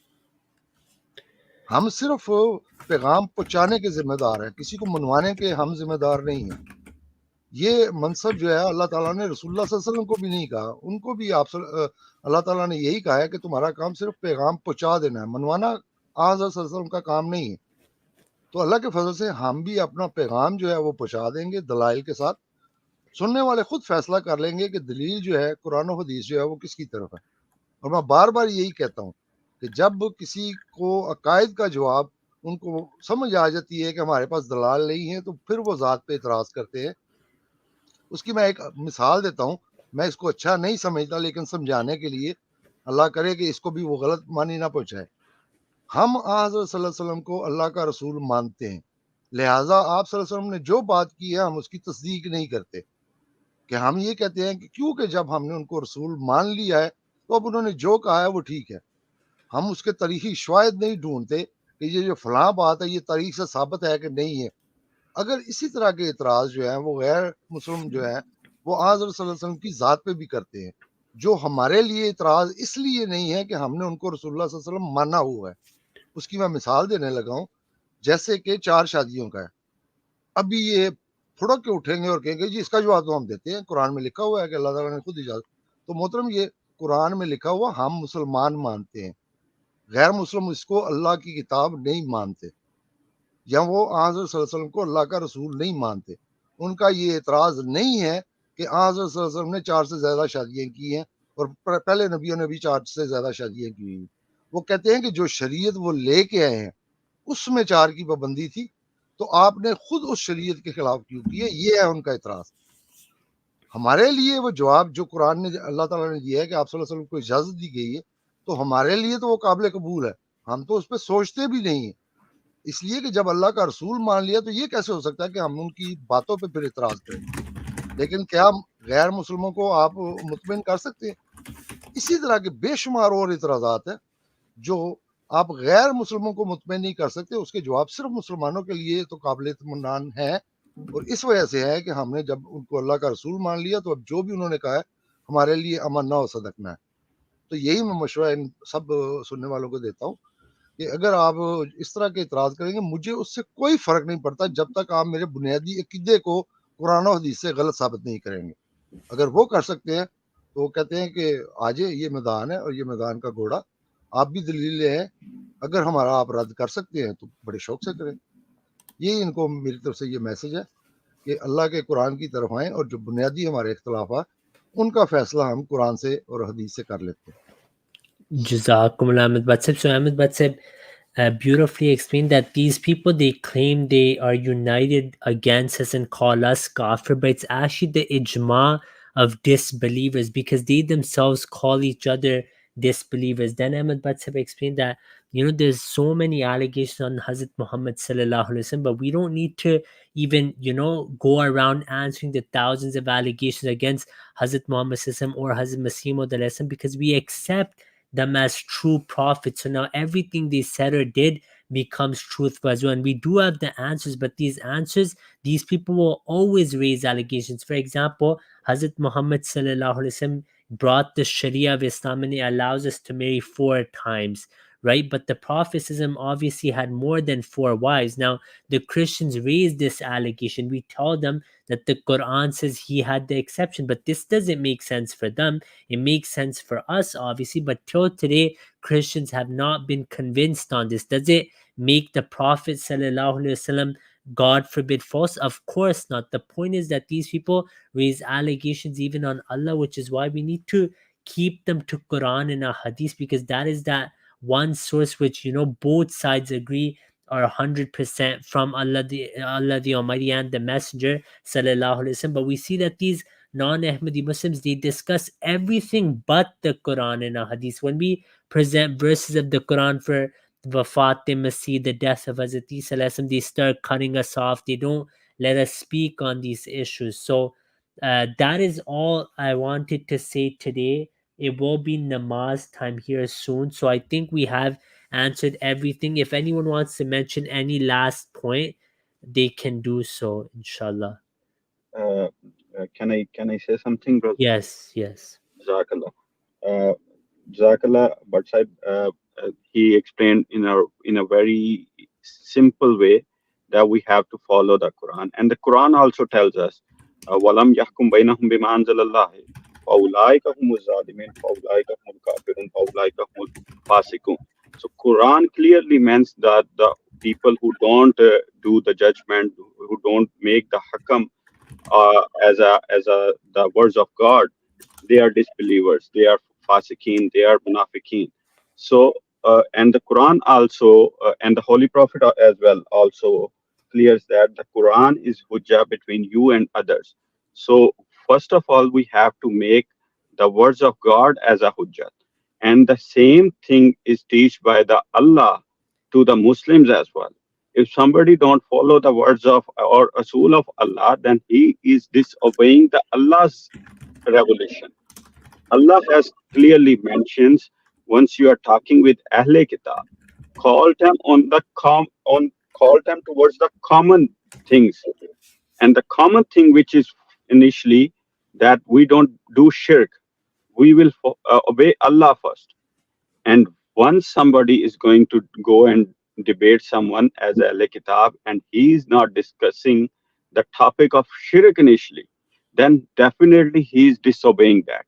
And once we will uh, solve that dispute, that the God is one, then what we can easily solve the other problems and other allegations like the 4 wives, like the Banu Qurayza, like the colonialism, that the jihad, and in till today we see once we discuss with any non-Muslims, their favorite topics are the wives of the Prophet sallallahu alaihi wasallam, the jihad, the extremism, and these kind of topics, they are the favorite topics of non-Muslims because they know very well we don't need to follow the words of God, we don't need to prove that the, Allah is one. the God is one, and they can make like these kind of allegation which Adnan and their panelists are doing in these days. So that's they are following the same footsteps of Jewish and Christians as told by the Prophet sallallahu alaihi wasallam. My ummah will be following them, and they will be their resemblance will be like the one hand to the other hand. And now they are fulfilling the prophecy of Prophet sallallahu alaihi wasallam, and we can easily see once we follow their pattern how they are making these kind of allegation, and we know that. And their non-Ahmadi Muslims scholars also accept the books on the character of against the character of any prophet which are written by the disbelievers. If we start gathering, the most books are written against the character of the Hazrat Muhammad Mustafa sallallahu alaihi wasallam, and till today they are doing same things. And what Adnan and their panelists are doing, they are doing the same thing. They are following the footsteps of the Jewish and Christians, and their standards are like them. So by making those standards, can you be a Mu'min? Can you be a Muslim? You have to understand. Jazakallah. Jazakumullah. So I think that should be enough information for today. If Khurrambai wants to say anything quickly, I just because it's almost Yeah. namaz time here, so I just want to wrap up so I can do everything before that. Other than that, our future streams, I will inshallah do regular live streams inviting the non-Ahmadi Muslims to come and discuss from Quran and Hadith, and we'll be refuting the opponents on different subjects, inshallah. But like Ahmed Bhat said, advised, that is the best advice, that we should stick to Quran and a Hadith. So, Khuramba, if you want to quickly mention anything else, Sure. and then we will Sure, close. sure. I know you have to go for Salat. Assalamu alaikum. So, just very quickly, for our Ahmadis who, I was at Ansar Allah Ijtima, and in Jalsa, wherever I go, people talk about the stream, Razi, the work that you're doing. It's great work. We know that these people, our opponents, are not going to listen. They're just lying. They're throwing stuff. We have all the answers. We have given all the answers. We will keep giving all the answers. We will stay here and we will provide proof. And we will show you that as Ahmadis, we can answer these questions. We're not afraid of any character of the Prophet of the Mirza Ghulam Ahmad, any allegations. We can answer them all. We'll continue to do so. More importantly, our Ahmadis should know that if you truly, truly want to know the truth, you got to start reading the books on your own. You have to start paying attention. You can't just think this is going to be 5% of my life, 2% of my life, and I'm going to go off of hearsay. You have to find out for yourself. So I just wanted to say, keep listening to our programs. You'll benefit from this. Ahmadis will benefit. Non-Ahmadis, the people who have nek fitrat, clean hearts, they'll benefit as well. Jazakallah. Yes, and for everyone, for even the non-Ahmadi Muslims, you should also look into these allegations, because they're always lying about us. And sadly, like the panelist Muhammad, who is one of the panelists for DawahWise and one of the head people of their stream, he just says astaghfirullah, this, that, whenever he hears an allegation, but he doesn't do his own research ever. So Ahmad Butt साहब, अगर आपने कुछ आखिर में कहना हो आप कह दें, फिर इंशाल्लाह स्ट्रीम को क्लोज कर। हाँ जी, अस्सलाम वालेकुम मोहतरम। वो एक ही मैसेज है, वो बार बार हम दोहराते हैं, जैसा कि दूसरे भाइयों ने भी उसका जिक्र किया कि जब भी तुम्हारे और हमारे दरमियान इख्तलाफ हो तो हमने उसको अल्लाह और उसके रसूल की तरफ लौटाना है। तो उसी की तरह हम इनको लौटाते हैं। अगर ये ज़ातों पे इतराज़ करेंगे तो वो, जैसा कि मैंने मिसाल दी है, वो ज़ातों पे इतराज़, इन्होंने अल्लाह की ज़ात को भी नहीं छोड़ा। तो जो इतराज़ करने वाले हैं वो इतराज़ करते रहेंगे। तो मैं अपना, जैसा कि मैंने बता दिया है कि ये जिनका आप जिक्र कर रहे हैं, मैंने तो उनको इतना नहीं सुना होगा, सिर्फ आपने जो चंद रेफरेंस उनके भेजे हैं वही देखे हुए मैंने। उनको मैं ये मैसेज दे रहा हूँ कि शायद उन्होंने जमात के बारे में अभी इतना नहीं पढ़ा, एतराज़ात के बारे में, जितनी मैंने जमात के खिलाफ एतराज़ात की किताबें पढ़ी हुई हैं, और वो खुद मैं अपने ज़ाती पैसों से खरीद के लाया था। तो इसलिए उनसे ज़्यादा एतराज़ात की किताबें जो हैं वो मैंने पढ़ी हैं। उसके बावजूद मैं अल्लाह के फजल से अहमदी हूँ। اس کی وجہ یہی ہے کہ مجھے اپنے بنیادی جو عقیدے ہیں ان پہ پورا بھروسہ ہے کہ اللہ کی کتاب اور اللہ کے رسول صلی اللہ علیہ وسلم جو ہیں وہ میرے ساتھ کھڑے ہیں. اس لیے اگر کسی بات کا جواب مجھے نہ بھی آئے تو مجھے اس سے کوئی فرق نہیں پڑتا. جیسا کہ میں نے ایک مثال بھی دی ہے کہ بعض اعتراضات کے جواب جو ہوتے ہیں وہ صرف ماننے والوں کے لیے ہوتے ہیں، لازمی نہیں ہے کہ دوسرے کو بھی آپ اس سے قائل کر سکیں. تو ان کو یہ میسج ہے کہ اگر مجھے قائل کرنا ہے یا جماعت احمدیہ کو آپ نے قائل کرنا ہے تو جب تک آپ ان کے عقائد کا رد نہیں کریں گے، یہ پتے جھاڑنے والا کام جو ہے وہ مخالفین بھی، جیسا کہ قرآن میں بھی کہا ہے کہ یہ وہی اعتراض کرتے ہیں جو تم سے پہلے انبیاء پہ بھی ہوئے. تو ان کے وتیرے پہ جیسا کہ خود حضرت صلی اللہ علیہ وسلم نے پیشن گوئی کی تھی کہ میری امت بھی ان کے نقش قدم پہ چلے گی، تو وہ پیشن گوئی ہم اپنی آنکھوں کے سامنے پورا ہوتا ہوا دیکھتے ہیں. تو جب یہ چیزیں دیکھتے ہیں تو تم ہمیں احمدی سے نہیں ہٹا سکتے. لگے رہو، وہ کہتے ہیں، وہ جیسے کہ کہتے ہیں کہ منا بھائی لگے رہو. تو میرا بھی آپ کو یہی ہے کہ منا بھائی لگے رہو جب تک آپ نے اللہ کی کتاب اور اللہ کے رسول صلی اللہ علیہ وسلم سے دلیل آ کے ہمارا رد نہیں کرنا. ہم اپنے جس عقیدے پہ قائم ہیں اللہ کے فضل سے اسی پہ قائم ہیں. تو یہی آخری میسج ہے کہ آؤ قرآن کی طرف اور اللہ کے رسول کی طرف. Jazakallah Ahmed Bhat Sahib. So with that we close our show today. Jazakumullah to all the viewers and also Ahmed Bhat Sahib and Anis Bhai and Khurram Bhai for joining us today and giving all of this valuable information. So from now on, the streams we invite the non-Ahmadi Muslims to discuss from Quran and Hadith. I will inshallah be doing a live stream regularly now, and we pray that Allah gives them the confidence to come and discuss with us from Quran and Hadith. Once again, we made it clear from references of the promised Messiah that he has never praised British colonialism. Rather, he made it clear in his books that the British government, they make many mistakes. We do not believe they're from they're ma'asum, they're free from error. So he only praised them for the religious freedom, and that is all. And if Adnan Rashid wants to argue otherwise, that's his choice, and we once again pray to Allah that He guides all viewers, and we will inshallah have more live streams throughout the week challenging the anti-Ahmadis. So once again, Jazakallah to everyone who joined us today. Assalamu alaikum rahmatullahi wa barakatuh.